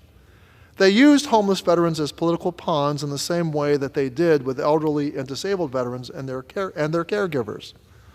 Meanwhile, VA and its community partners continued doing the hard work to help veterans experiencing homelessness. On Veterans Day, the VA announced that veteran homelessness dropped to its lowest level on record, and that VA had helped place nearly 48,000 veterans into permanent housing in 2024. And while I celebrate VA's success in addressing this issue, there are still nearly 300,000 veterans who interact with VA's homelessness programs each year. We must continue investing resources into these programs and into our communities to ensure that every veteran has a stable place to call home. We hope the next administration will continue this work and adhere to the models that have proven effective, like Housing First. Therefore, the second pillar of this legislation supports our shared goal of ending veteran homelessness. H.R. 8371 includes provisions from Congresswoman Williams' H.R. 491, the Return Home to Housing Act, and Congresswoman Shurflis McCormick's H.R. 645, the Healthy Foundations for Homeless Veterans Act. These provisions will provide direct investments in communities across the country as they move veterans from the streets into stable housing. Now, during the pandemic, VA used authorities contained in Representative Williams' bill to enhance the services that traditional housing providers could offer to veterans through an increased per diem reimbursement rate. It used the flexible authorities in Representative Shurflis McCormick's bill to save lives by bringing veterans out of unsafe living conditions into stable, permanent housing and meeting their basic needs of food, shelter, and clothing. It also ensured homeless veterans had the transportation needed to get to and from medical appointments and job interviews. These long overdue reauthorizations will ensure VA and its community partners can continue to address the veteran homelessness crisis in this country with the urgency and focus it deserves. Now, there is still more work to do to get every veteran into housing, and I look forward to working with my colleagues in Congress to provide HUD, VA, and communities across the country the support they need to end veteran homelessness. Madam Speaker, I'd also like to acknowledge several Democratic members who have contributed to the drafting of this package. Representatives Mike Levin, Don Davis, Alyssa Slotkin, Frank Mervan, Dean Phillips, Morgan McGarvey, Chris Pappas, and Lauren Underwood all have provisions in their own bills included in this package. Many of them are or have been members of our committee, and their commitment to serving veterans continues with our work here today. Among other things, these provisions will increase outreach to veterans about their eligibility for benefits, mandate training for VA employees on reporting wrongdoing to the Inspector General, and remove statutory restrictions on the qualifications of senior leaders within the Veterans Health Administration. Madam Speaker, that does not mean this bill is perfect, and I would like to stress my objection once again to the backwards practice of the majority to offset discretionary spending along with mandatory spending in every bill. This means taxpayers will be paying for these programs twice, and many remaining legislative priorities from the VSOs who are with us here today are at risk of being left undone next Congress unless when we must unnecessarily waste our limited offsets in order to advance this legislation.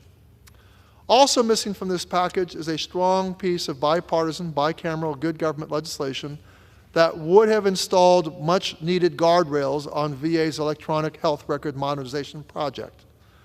It is no secret that the Oracle-driven modernization effort has struggled at VA.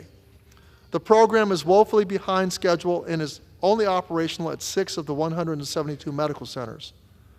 I'm not convinced the system is fully functional, The EHR Program Reset Act, which would have required minimum operational criteria to be met before Oracle could be deployed to any further facilities, which would have prevented many of the current problems.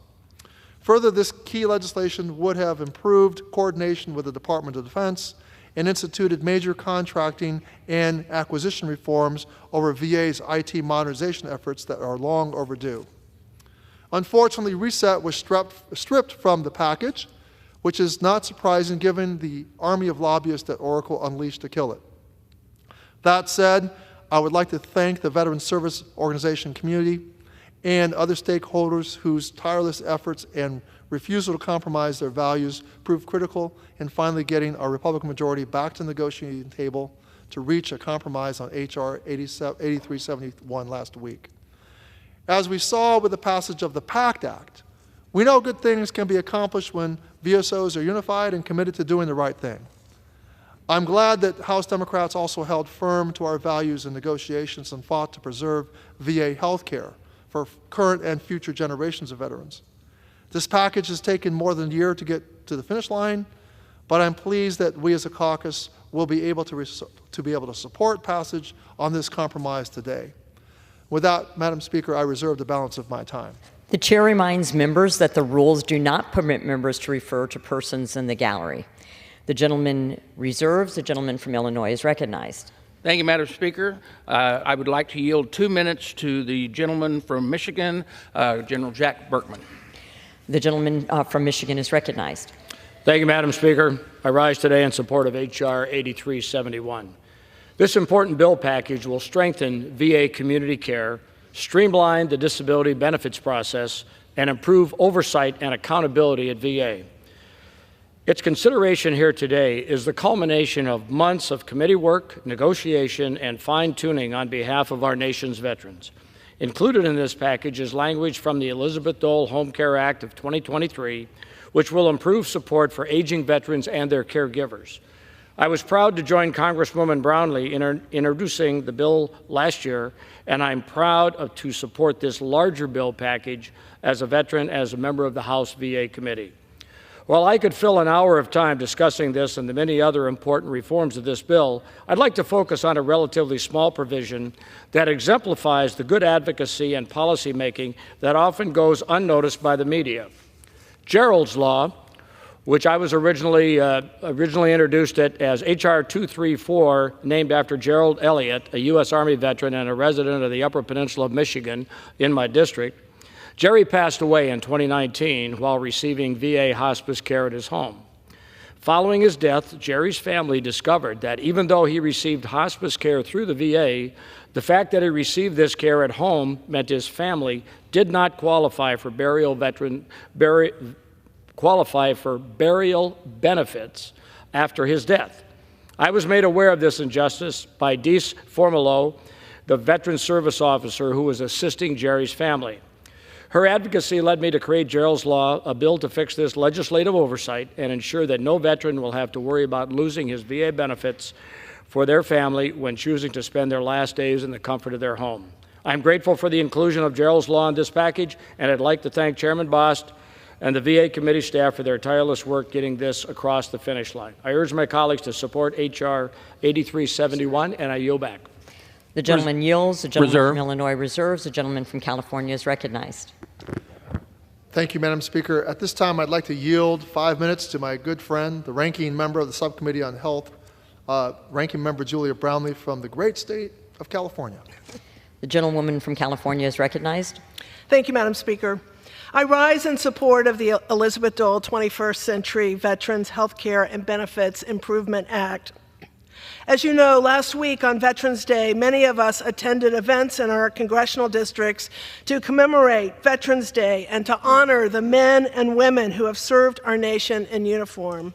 As members of Congress on Veterans Day, we recognize every man and woman who has answered the call to duty. In fact, it's been nearly a century since Veterans Day was first established as a federal holiday in 1938. While celebrating Veterans Day is an important tradition, we also owe our nation's veterans more than words of thanks. Our words ring hollow if we don't do our part to fulfill our nation's solemn promise to serve our veterans and their families as well as they have served our country. As you may know, access to long-term care is one of the biggest challenges facing our aging veteran population and the families who care for them. I have been working for several years now to address this need, working with former Senator Elizabeth Dole and Elizabeth Dole Foundation and veteran service organizations, and with my colleagues on both sides of the aisle and in both houses of Congress. I was proud when the bill passed the House in November of 2023 with overwhelming bipartisan support. But it's been a year, and we simply cannot deny our veterans this crucial care any longer. We must get the Elizabeth Dole Home Care Act across the finish line and signed into law. Passage of my legislation would be the most impactful change in VA long-term care in decades. It would also be one of the smartest. Currently, every veteran enrolled in VA has the right to nursing home care, if clinically eligible. But it's important to note that nursing homes are not where veterans want to live their golden years. They want to be at home with their families and in their communities. And it turns out care at home is also less expensive than institutionalized care. And probably most important of all, that health outcomes are far, far better by receiving care at home than it is in an institutionalized setting. As you all know too well, our healthcare system is facing a silver tsunami as baby boomers enter their later years. VA is not exempt from this tsunami, and immediate preparation is critical. Almost half of VA's patient population is over 65. Without fixing veteran home and community care in the next 15 years, VA will double its spending on institutionalized long-term care services, nearing $15 billion to meet these needs. Congress has a great deal of difficulty coming to agreement on most things, but we all agree that long-term care at home is better for our veterans, it's better for the VA, and it's better for our country. I am very proud to say my bill has been incorporated into the Elizabeth Dole 21st Century Veterans Healthcare and Benefits Improvement Act. The package before us also includes legislation that Senator Sanders and I have worked on to create a new pilot program to expand VA comprehensive dental care to veterans diagnosed with diabetes and other heart disease, as well as numerous bipartisan bicameral provisions to improve VA's benefits for veterans. I want to thank Chairman Bost and I want to thank Ranking Member Takano for your work to reach an agreement on this package that will help veterans all over the country by delivering the relief caregivers need and the relief that veterans need and what they have been advocating for. And I again thank the Senator Elizabeth Dole for her help and support in making this the perfect bill. And with that, I yield back.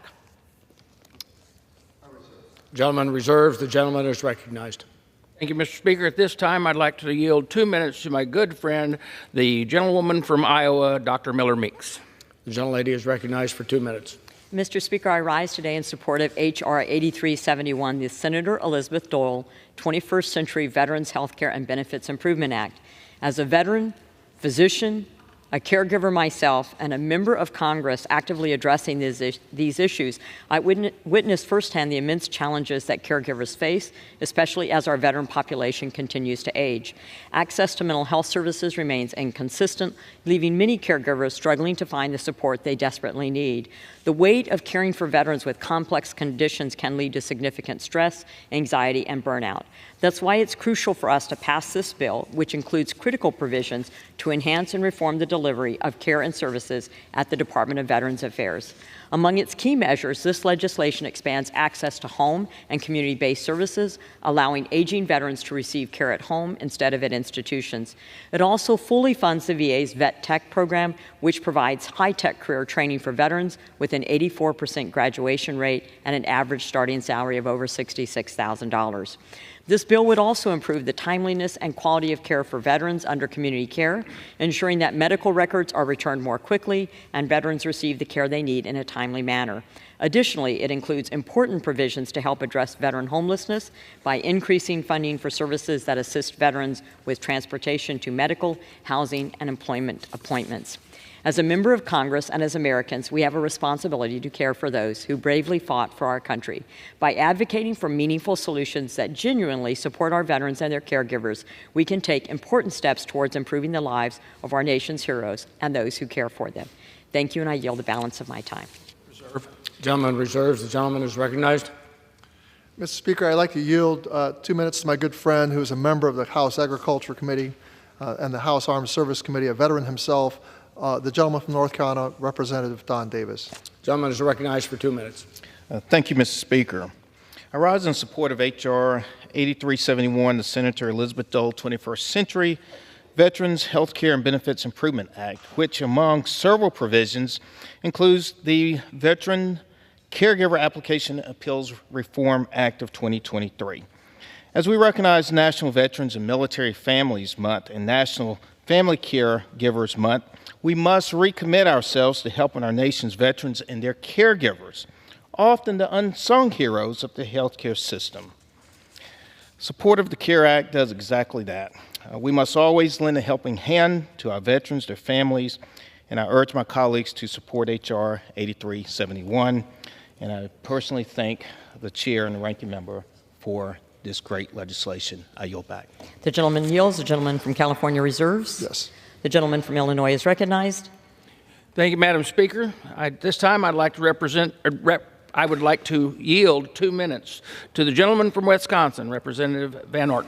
Thank you, Mr. Chairman. The gentleman from Wisconsin is recognized.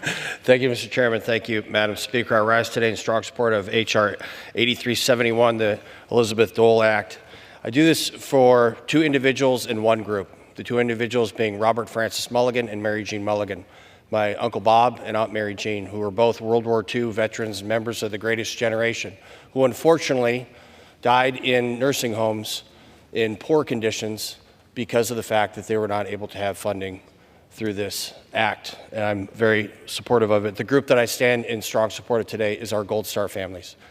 When a member passes and their family members remain, that is not a mortgage, it's not a 30-year commitment, it's a lifetime commitment, and we have to do everything we possibly can that they can move on with their lives in memory of their loved ones that served our nation and allowed us to have this debate in freedom. With that, I yield back. The gentleman yields. The gentleman from Illinois reserves. The gentleman from California is recognized. Madam Speaker, I reserve.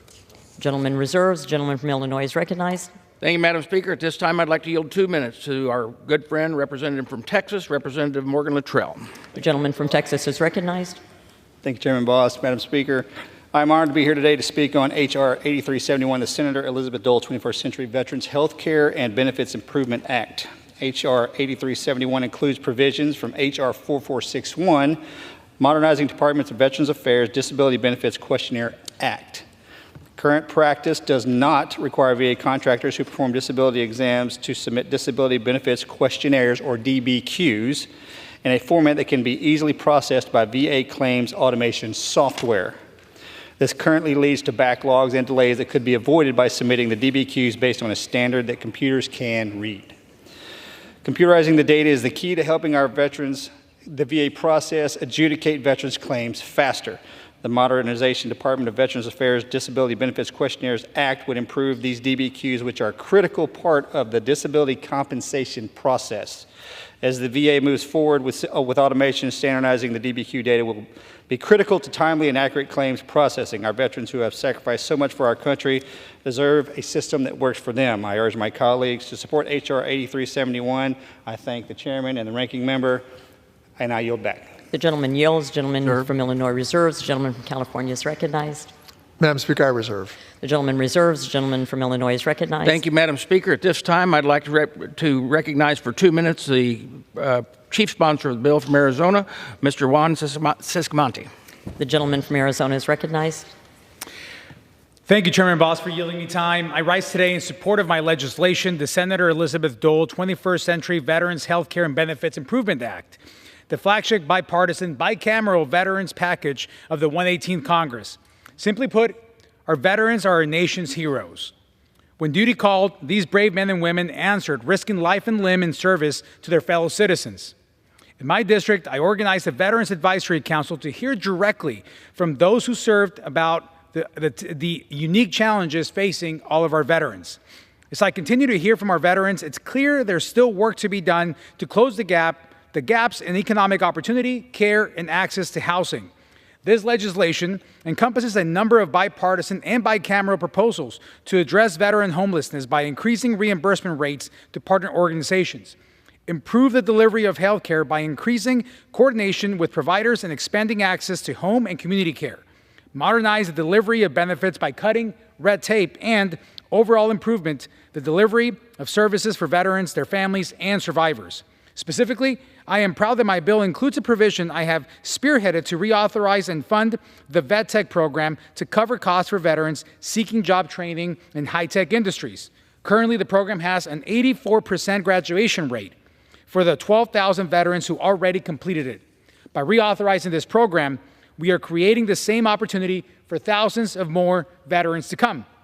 Additionally, I want to highlight that it authorizes appropriations for the Office of Women's Health at the VA to expand access for women to mobile mammography units and outreach. I urge my colleagues to support this legislation to ensure we provide our veterans and their families with the support and benefits they earned through their service. Thank you, and I yield back. Gentleman yields. Gentleman from Illinois reserves. Gentleman from California is recognized. I reserve, Madam Speaker. Gentleman from California reserves. Gentleman from Illinois is recognized. Thank you, Madam Speaker. At this time, I'd like to yield 30 seconds, if I can, to the representative from Nebraska, Representative Bacon. The gentleman from Nebraska is recognized. I rise today in support of the Senator Elizabeth Dole 21st Century Veterans Healthcare and Benefits Improvement Act. 1% of Americans answer the call to defend our nation with "Send me," and we owe them a debt of gratitude. Our veterans should receive health care and benefits they have earned without having to battle the VA. The Dole Act expands economic opportunities, broadens non-traditional educational programs, and does so much for our veterans. Today, 6% of our nation are veterans. We owe them a debt of gratitude. So with that, with my 30 seconds of time, I yield back. The gentleman yields. Reserve. The gentleman from Illinois reserves. The gentleman from California is recognized. I reserve, Madam Speaker. Gentleman reserves. Gentleman from Illinois is recognized. Thank you, Madam Speaker. At this time, I'd like to allow 1 minute for the gentleman from, and yield 1 minute to the representative from Indiana, Representative Baird. The gentleman from Indiana is recognized. Thank you, Chairman Boss and Madam Speaker.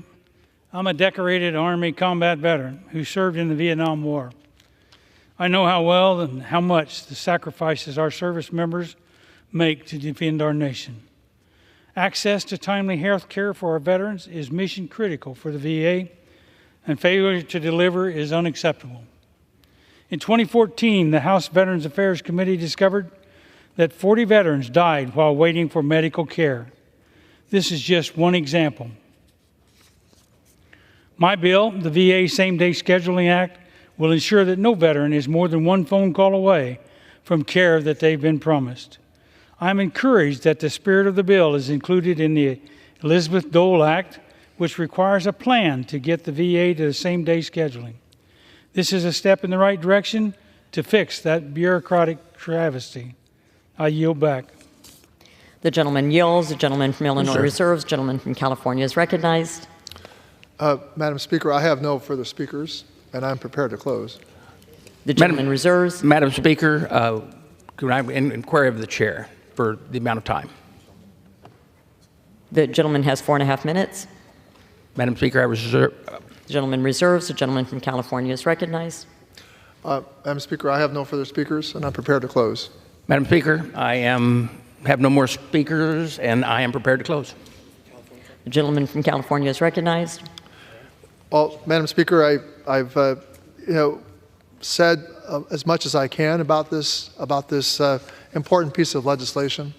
What I'll finally say is I'm very glad that we've got here, and I want to thank the chairman that we spent all this time and we've reached a compromise. That's what we have to do in Congress, put our veterans and the people first.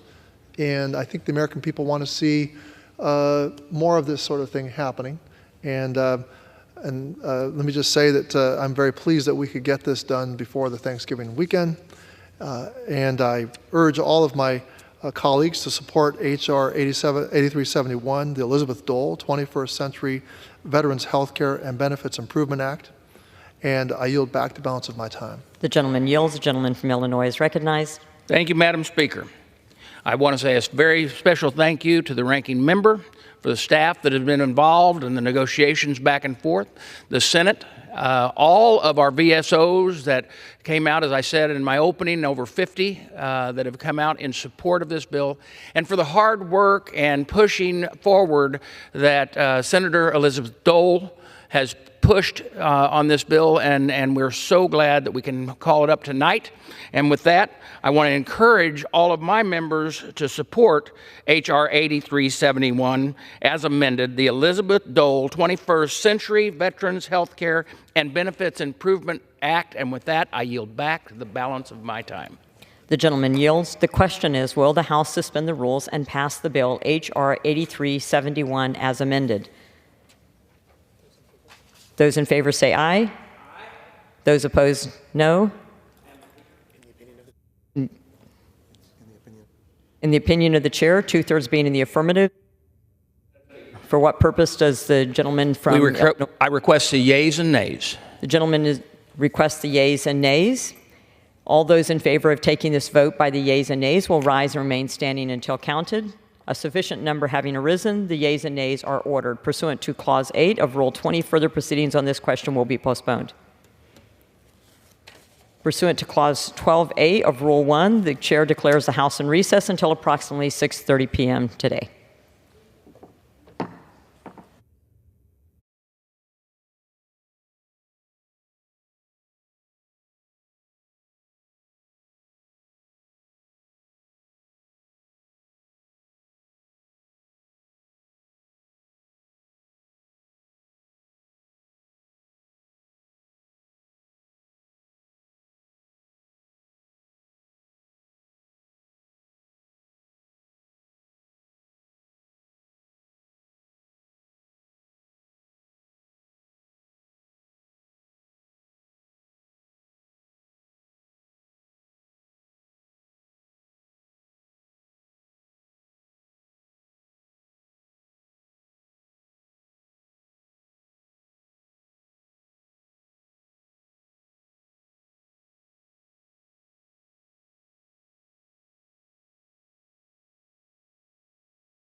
The House will be in order.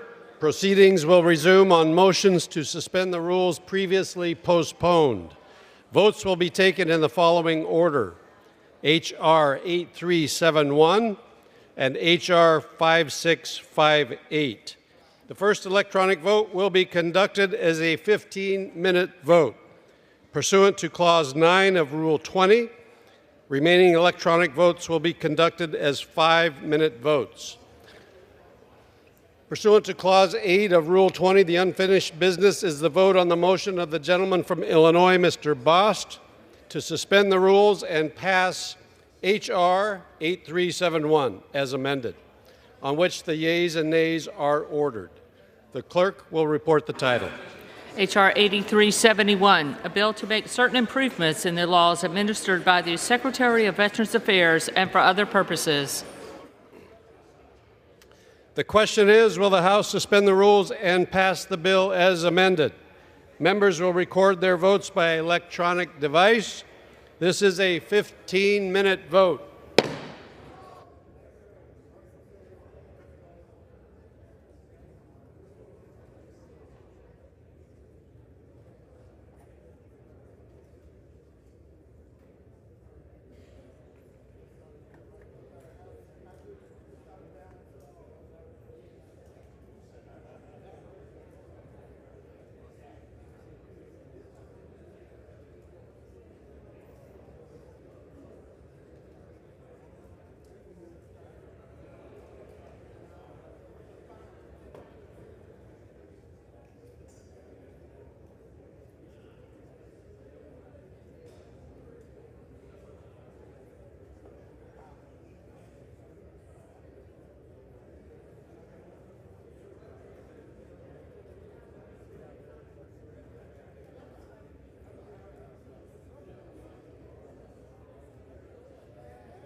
Good to go.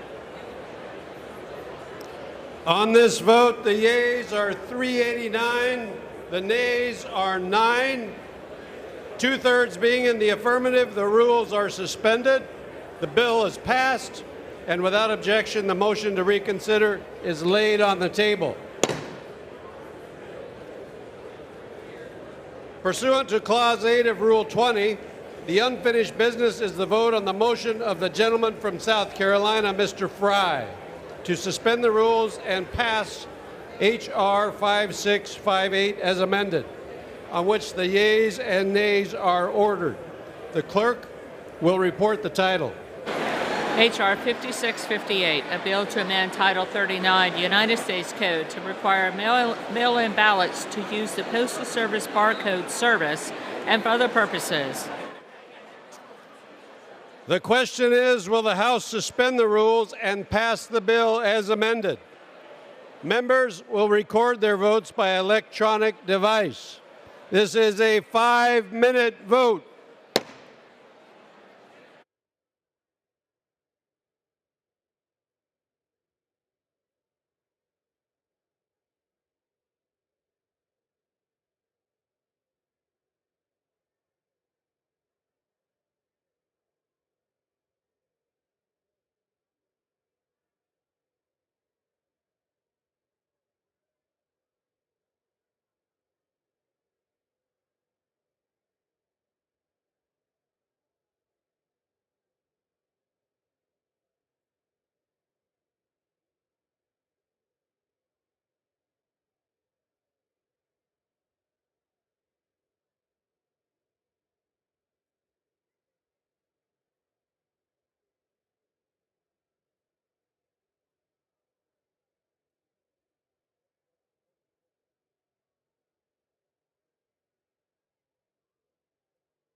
On this vote, the yeas are 396, the nays are 6. Two-thirds being in the affirmative, the rules are suspended. The bill is passed, and without objection, the motion to reconsider is laid on the table.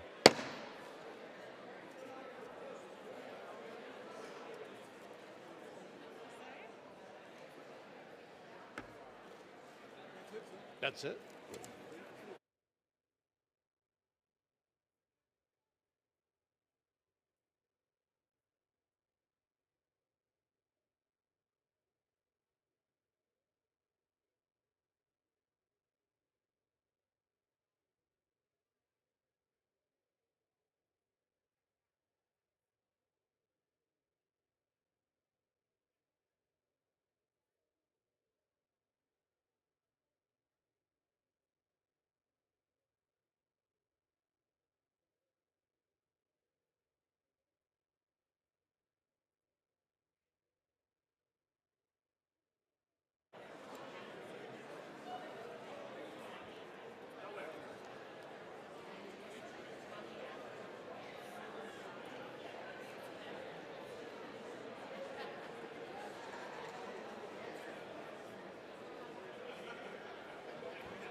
The House will be in order. Will members please take the conversations outside?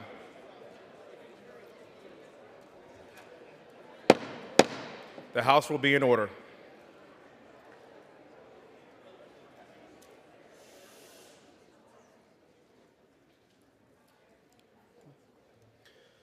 The chair will now entertain requests for 1-minute speeches. For what purposes does the gentleman from Georgia seek recognition? Address the House for 1 minute to revise and extend my remarks. Without objection. Mr. Speaker, I rise today to congratulate Dr. Brittany F. Mobley, who was named the 2024 National Distinguished Principal of Georgia. This award was administered by the National Association of Elementary School Principals National Distinguished Principals Program, an annual award that honors the exemplary leadership of principals across each state. In 2020, while educators across the country were facing challenges with remote teaching due to the pandemic, Mrs. Mobley was working to open her county's newest elementary school, Francis Meeks Elementary School.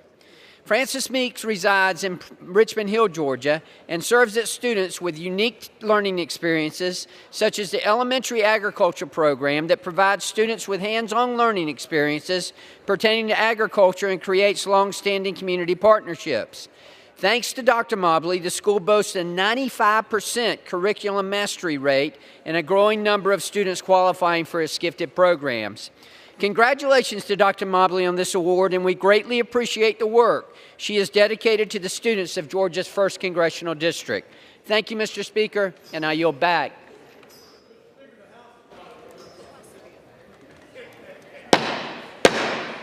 The House will be in order.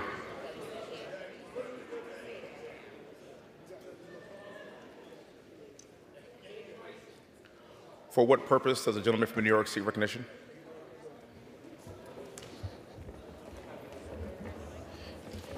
Mr. Speaker, I ask unanimous consent to address the House for 1 minute and to revise and extend my remarks.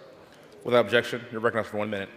Thank you. I rise today to recognize and honor the tremendous work and lasting contributions made by Carm Basile, CEO of the Capital District Transportation Authority, as he retires from a 43-year career connecting our Capital Region communities. Starting at CDTA as a transportation planner in 1981, Carm steadily moved up the ranks with his signature determination to improve the lives of those he served. Through trials and tribulations, pandemic and recovery, Carm has spent the past 15 years growing and strengthening the authority in his role as CEO. From developing bus rapid transit lines, to starting Albany's first bike share program, to expanding services into Montgomery County, Carm has steadily guided CDTA into the 21st century. As Carm moves into the next chapter of his life, I thank him for keeping our Capital Region moving and moving forward. So, Carm, I pass on congratulations of the entire 20th District for a well-earned retirement. We wish you well. With that, I yield back, Mr. Speaker. The gentleman yields. For what purpose does the gentleman from South Carolina seek recognition? Mr. Speaker, I ask unanimous consent to address the House in 1 minute, revise and extend my remarks. Without objection, the gentleman is recognized for 1 minute. Thank you, Mr. Speaker. The failure of border security under Biden-Harris has endangered every American family.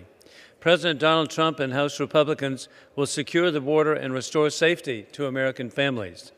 The final 2024 U.S. Customs and Border Protection report showed that since Biden, up to 16 million illegal aliens have entered America, as cited by Speaker Mike Johnson. Border czar Harris has put Americans at risk. Failure to remove 99% of illegal aliens released into the United States, 300,000 illegal crossings in 2023, the highest month in history. 14,000 convicted murderers entered into the United States. American families have spoken.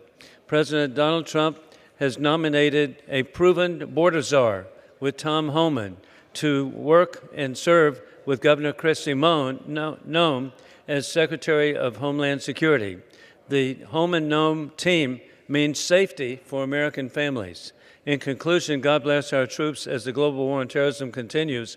Open borders for dictators puts all Americans at risk of more 9/11 attacks imminent, as warned by the FBI. Trump will reinstate existing laws to protect American families with peace through strength. I yield back. The gentleman yields.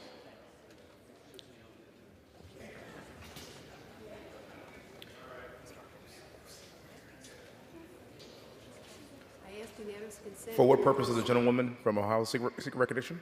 I ask unanimous consent to address the House for 1 minute to revise and extend my remarks, Mr. Speaker. Without objection, recognized for 1 minute. Mr. Speaker, tonight I rise to honor the life of John Harry Crandall, who passed away on October 11th at the age of 86.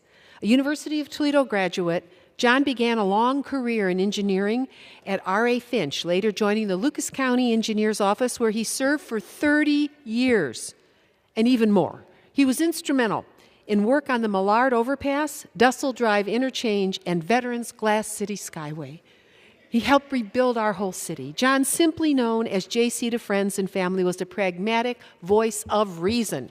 He was never the loudest, but always knew how to solve problems. John served as president of both the Sylvania Area Joint Recreation District and the Sylvania Metro Hockey Association. He's also served on the board of Lourdes University, on the Sylvania School Board, and the Sylvania Township Board of Trustees. What a great American. Sylvania Mayor Craig Stow proclaimed June 18th as John Crandall Day in honor of his life of service. John was married to the love of his life, Sue, for more than 60 years. They were inseparable until her passing in May of this year. John is survived by their sons Bob, Dan, Matt, and Kevin, 8 grandchildren, and 1 great-grandson. May John's precious memory always bring them light and comfort. Thank you, Mr. Speaker. I yield back. The gentleman yields. For what purpose does the gentleman from Tennessee seek recognition? Thank you, Mr. Speaker. I seek unanimous consent to address the House for 1 minute, revise and extend my remarks. Without objection, recognized for 1 minute. Thank you, Mr. Speaker. Mr. Speaker, I rise to honor Corporal Paul Phelps. Corporal Phelps was 18 years old and working in the Baltimore shipping yards when he was drafted in the Army in 1943. He was sent to Fort Bragg in North Carolina for basic training before he was shipped to Massachusetts for infantry training. Corporal Phelps was assigned to the 7th Battalion of the 101st Airborne Division and was sent to Liverpool, England in May of 1944. He was promoted to a T5 corporal during the Siege of Bastogne and received a citation from President Roosevelt. Corporal Phelps received 4 battle stars from his time overseas, and even though he stared death in the face, Corporal Phelps said he doesn't consider himself to be a hero. Corporal Phelps married his high school sweetheart, Dorothy, and they were married for 54 glorious years before she passed away. They have 2 daughters, 5 grandchildren, and 8 great-grandchildren.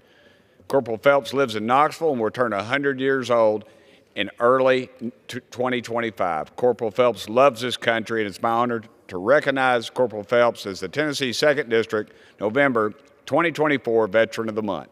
Thank you, Mr. Speaker, and I yield the remainder of my time. The gentleman yields.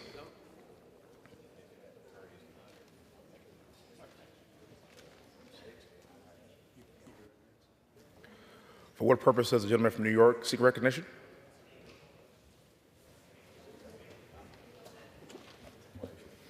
I ask unanimous consent to address the House for 1 minute and to revise and extend my remarks. Without objection. Mr. Speaker, today I rise to honor the life of Jeremy Emmanuel Honey, a lifelong resident of Suffern, New York, who passed away in September at the age of 77. Jeremy was a U.S. Army veteran, serving proudly during the Vietnam War and at posts including West Point and Walter Reed Hospital. After his service, he dedicated his career to veterans at Montrose Veterans Hospital, earning recognition as Federal Employee of the Year from President Ronald Reagan in 1984. Jeremy's impact on his community was extraordinary. He volunteered as an EMT with the Ramapo Valley Ambulance Corps, established several veterans agencies in Rockland County where they had not been represented, and served as commander of the local Disabled American Veterans for over 20 years. His dedication earned him a place in the New York State Senate Veterans Hall of Fame in 2019. Jeremy's legacy extends beyond his accomplishments. A devoted husband, father, and grandfather, he was a man of compassion and selflessness, known for mentoring others and lifting up those who needed it most. He will be missed by all of our veterans and our broader Rockland County community. Mr. Speaker, I yield back. The gentleman yields. For what purpose does the gentleman from California seek recognition? Without objection. Recognized for 1 minute. Thank you, Mr. Speaker. This week marks the National Apprentice Week, and I want to recognize the dedicated apprentices and those who are training them in my district in Northern California especially. Apprentices are a crucial way to good paying jobs that don't require a 4-year degree, allowing folks to earn while they learn. My district is home to the Quanta Services Northwest Lineman College, where over 750 apprentices were trained last year alone. Now, 1 in 5 students there happens to be a veteran, which speaks to the strong commitment to the service they have in our region and others. When hurricanes and wildfire and other disasters hit, linemen are often the first responders working around the clock to get power back on for homes and businesses under very unfavorable conditions, such as in one case we had a very deep ice storm that knocked out power. Many of these linemen started out as apprentices in places like the one in our Northern California district. The work they do is essential for building and maintaining the strong, resilient energy grid we have and hope to have, as well as broadband networks that keep our country moving forward and strong. It's important we continue supporting this kind of workforce development to meet the challenges of our supply chain and security. I'm grateful for people like these folks at the college that value these skills and these apprentices and what they bring to the table. I yield back. Gentleman yields. For what purpose does a gentlewoman from Texas seek recognition? Without objection, recognized for 1 minute. Thank you, Mr. Speaker. I had the honor in Houston before I came back here of opening a med Gas Training Lab in the heart of the 18th Congressional District, paid for by the ARPA dollars, supported strongly by President Joe Biden and Vice President Kamala Harris in this House. These funds will provide training for apprentices with our local plumbers union, Local 68, our hard-working men and women, and they will help our large medical center that is an economic engine for Houston, Texas, and ensure that patients, nurses, and doctors are safe when these vital gases are put into their facilities. So I was grateful to be there, and I thank the Harris County Commissioners Court, Judge Hidalgo, Commissioner Ellis, Commissioner Garcia, Commissioner Briones, and Commissioner Ramsey for their partnership with our federal dollars. When we work together, there's nothing better we can do for America. Thank you. I yield back. The gentleman yields. Under the Speaker's announced policy of January 9th, 2023, the gentleman from Arkansas, Mr. Hill, is recognized for 60 minutes as a designee of the Majority Leader. I thank the Speaker. I rise today to commemorate the 30th annual Rid Mass of the St. Thomas More Society, which was held in Little Rock in October. The St. Thomas More Society is a nonprofit organization of lawyers and judges dedicated to honoring the life of St. Thomas More, the Lord High Chancellor of England, who opposed Henry VIII's separation from the Catholic Church. The Rid Mass brings together lawyers, judges, government officials to pray for the Holy Spirit's guidance over their work. At this year's Mass, Reginald Rogers was honored as the 2024 St. Thomas More recipient, an award that recognizes Catholics in legal professions who demonstrate exemplary character. To my longtime friend from high school, Reggie, what a great, great recognition of your wonderful, caring approach to your professional and civic life. Mr. Speaker, I rise today to recognize Air Care's pedestal humidifier, which was recently named the coolest thing made in Arkansas in 2024. Organized through a partnership between the Arkansas State Chamber and Arkansas Business News, this contest highlights the most innovative and noteworthy products manufactured in the natural state. Nearly 16,000 votes were cast in a highly competitive final round, and the pedestal humidifier emerged as a champion from a field of 16 products made by companies across our state. This product not only showcases Air Care's ingenuity, but also reflects the broader excellence of Arkansas's manufacturing sector.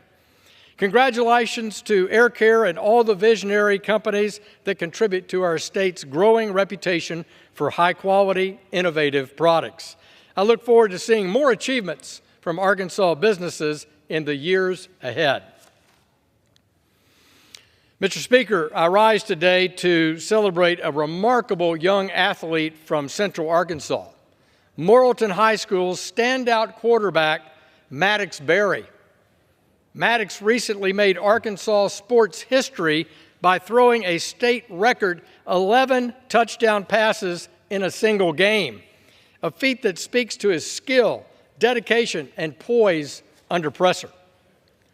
The game itself was an offensive clash, with Morrilton and Farmington combining for 153 points and 1,519 yards, narrowly setting an all-time state record. Despite Morrilton's narrow 78-55 loss, Maddox's performance stands as one of Arkansas's all-time great athletic accomplishments. Maddox, you've made Central Arkansas proud, and we're all excited to see where your talents take you next. Mr. Speaker, I rise today to recognize Point Remove Brewing Company, an outstanding Arkansas business that has become a staple of our state's craft brewing industry. Point Remove recently opened a new location in Russellville, furthering its impact on the local economy and the community. Based in Morrilton, Point Remove Brewing produced over 24,000 gallons of beer last year and partnered with Little Rock's Central Moon Distributors to place its products throughout stores in the natural state. Point Remove Brewing is just more than a brewery. They're also ambassadors for the natural state because the beers that they make are named after Arkansas landmarks like Long Pool, Pettigene State Park, that they proudly celebrate our heritage. As Point Remove Brewing opens this new location in Russellville, I hope they'll continue to embody the entrepreneurial spirit that keeps our state growing. Mr. Speaker, I rise today to recognize a really brave, dedicated Arkansan, Hakeem Jordan. This extraordinary Central Arkansan heroically rescued 26-year-old Helena Proctor of North Little Rock following a tragic car accident. After witnessing the crash on Interstate 630, Hakeem immediately called 911. He ran to the site of the crash and rescued Helani from his burning vehicle. He was treated at a Little Rock hospital and is in stable condition. But unfortunately, Helani's father, Conrad, did not survive the crash. Martha and I send our condolences to the entire Proctor family during this difficult time. But make no mistake, Hakeem's actions are nothing short of heroic. Without this incredible display of bravery and selflessness, Helani would not be alive today, and Central Arkansas stands better off because of our citizens like Hakeem. Mr. Speaker, I rise today to congratulate Central Arkansan John Jumper. John recently won the 2024 Nobel Prize for Chemistry. John graduated from Pulaski Academy in 2003 and is the youngest chemistry laureate in over 70 years. John and his research partners developed an AI model called AlphaFold 2, which can predict the protein structure of nearly 200 million proteins. Today, over 2 million people in 190 countries have used this technology to improve their understanding of proteins and their potential for antibiotic resistance and even decomposing plastic. John's tremendous scientific success serves as an inspiration to us all, and I'm proud of his achievement. And what a role model for excellence for all of our students across our city, district, state, and the globe. To those chemistry students out there, study hard. Mr. Speaker, I've heard many concerns from small businesses across Arkansas and across the country about the Financial Crimes Enforcement Network, FinCEN's, new detrimental beneficial ownership reporting rule. As many of you may know, this rule is required by the Corporate Transparency Act, a law that I have strongly opposed and fought against its basic design. As a former entrepreneur and small business owner, I understand the significance of this substantial new reporting requirement that forces small businesses like yours to upload an individual ownership interest report into a new national database maintained at FinCEN, in my view, Mr. Speaker, potentially endangering the privacy of millions of American citizens. And the worst part is that the Biden-Harris administration has failed to properly educate and inform small businesses and millions of others connected to small businesses about this new rule and the harsh penalties of up to $10,000 in fines and even 2 years in jail for failure to comply by submitting the form by January 1st of 2025. That's right, Mr. Speaker. This form is due January 1st, 2025.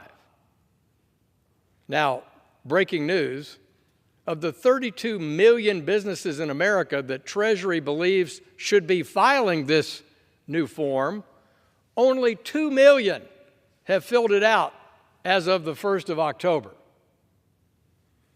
Certified public accountants are eligible to help small businesses make the necessary filings on your company's behalf. But the issue is that many CPAs are reluctant to make the filings given the high threshold for accuracy and the potential civil and criminal penalties for a mistake. Further, in some states, filing such a form is considered the practice of law and therefore not covered by CPA's liability insurance.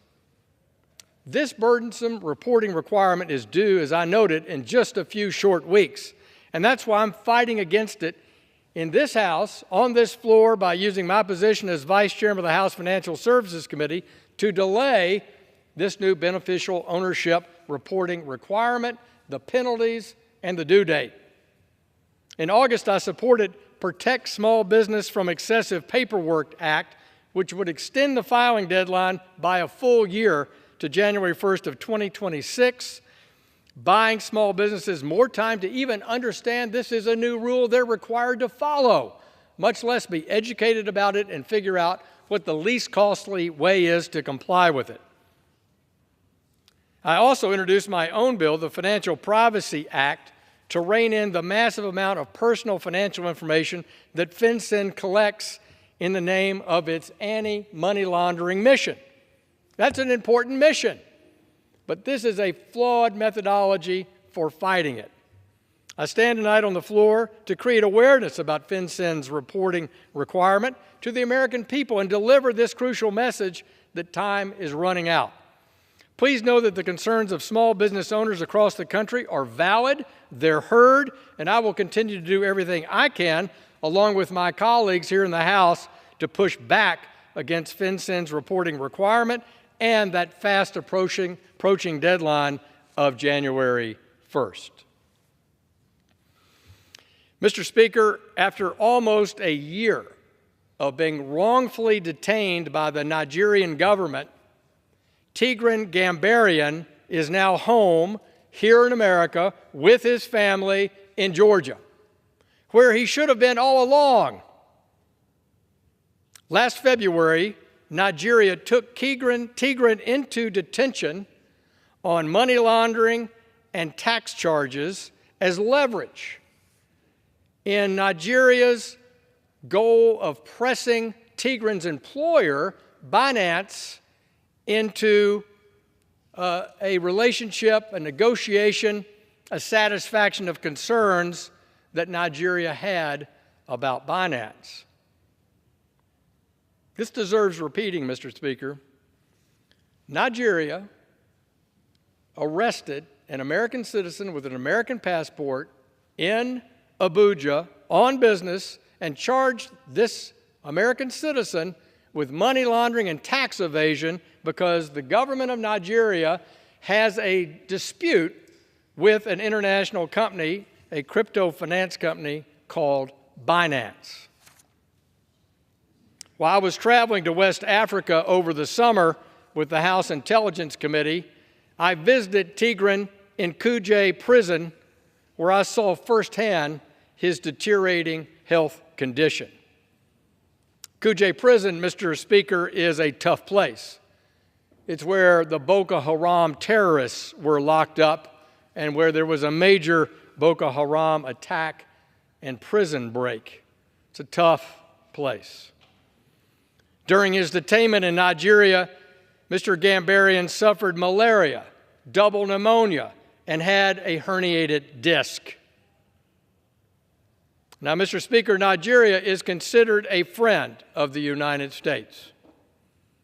Yet their government's treatment of Tigran, who devoted his professional life to fighting money laundering and tax evasion as an agent of the U.S. IRS for over a decade, in my view, that treatment was unacceptable and shameful and not commiserate with a nation that is on friendly partnership terms with our country.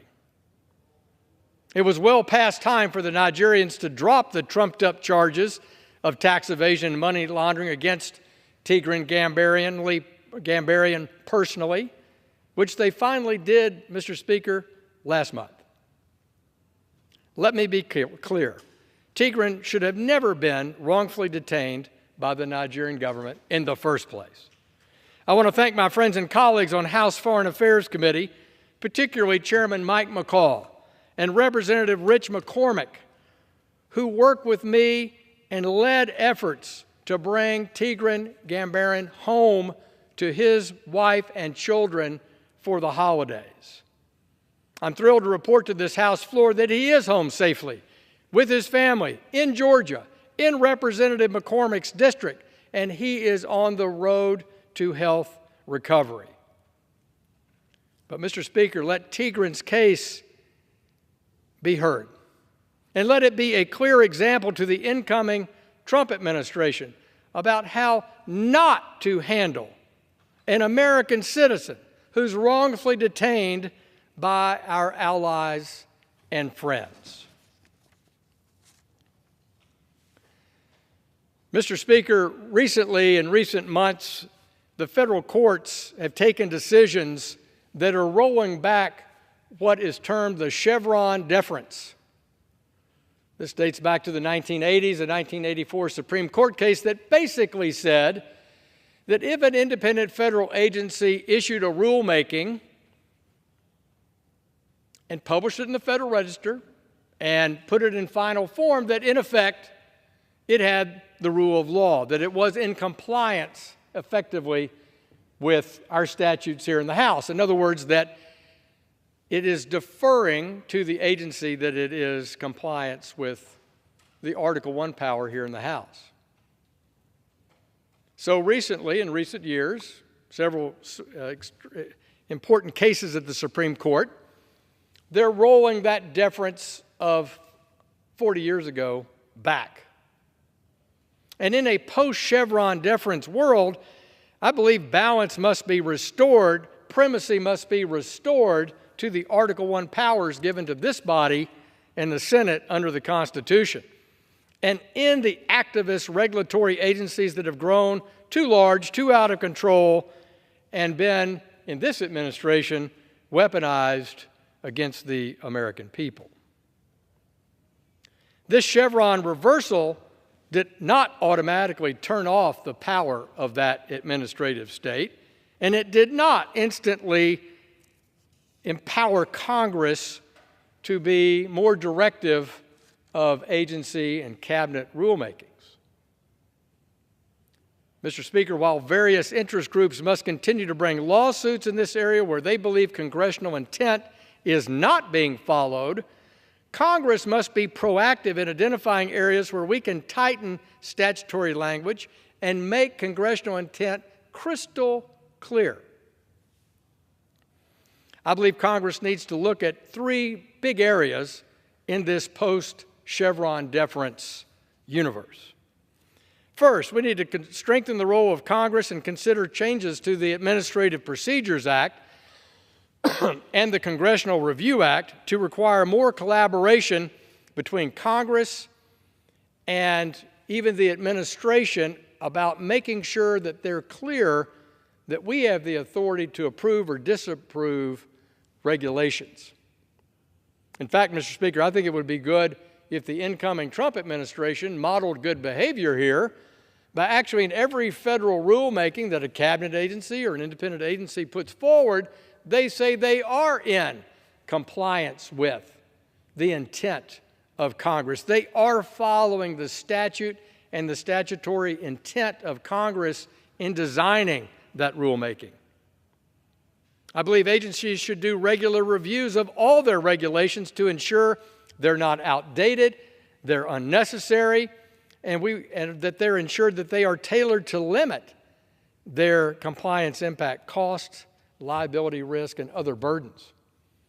So I would encourage the Trump administration to work with Congress to where we can have the right kind of cost-benefit analysis on evaluating the true cost, both marginal and cumulative cost of regulatory rulemakings. We must increase the transparency of how agency rulemakings are made.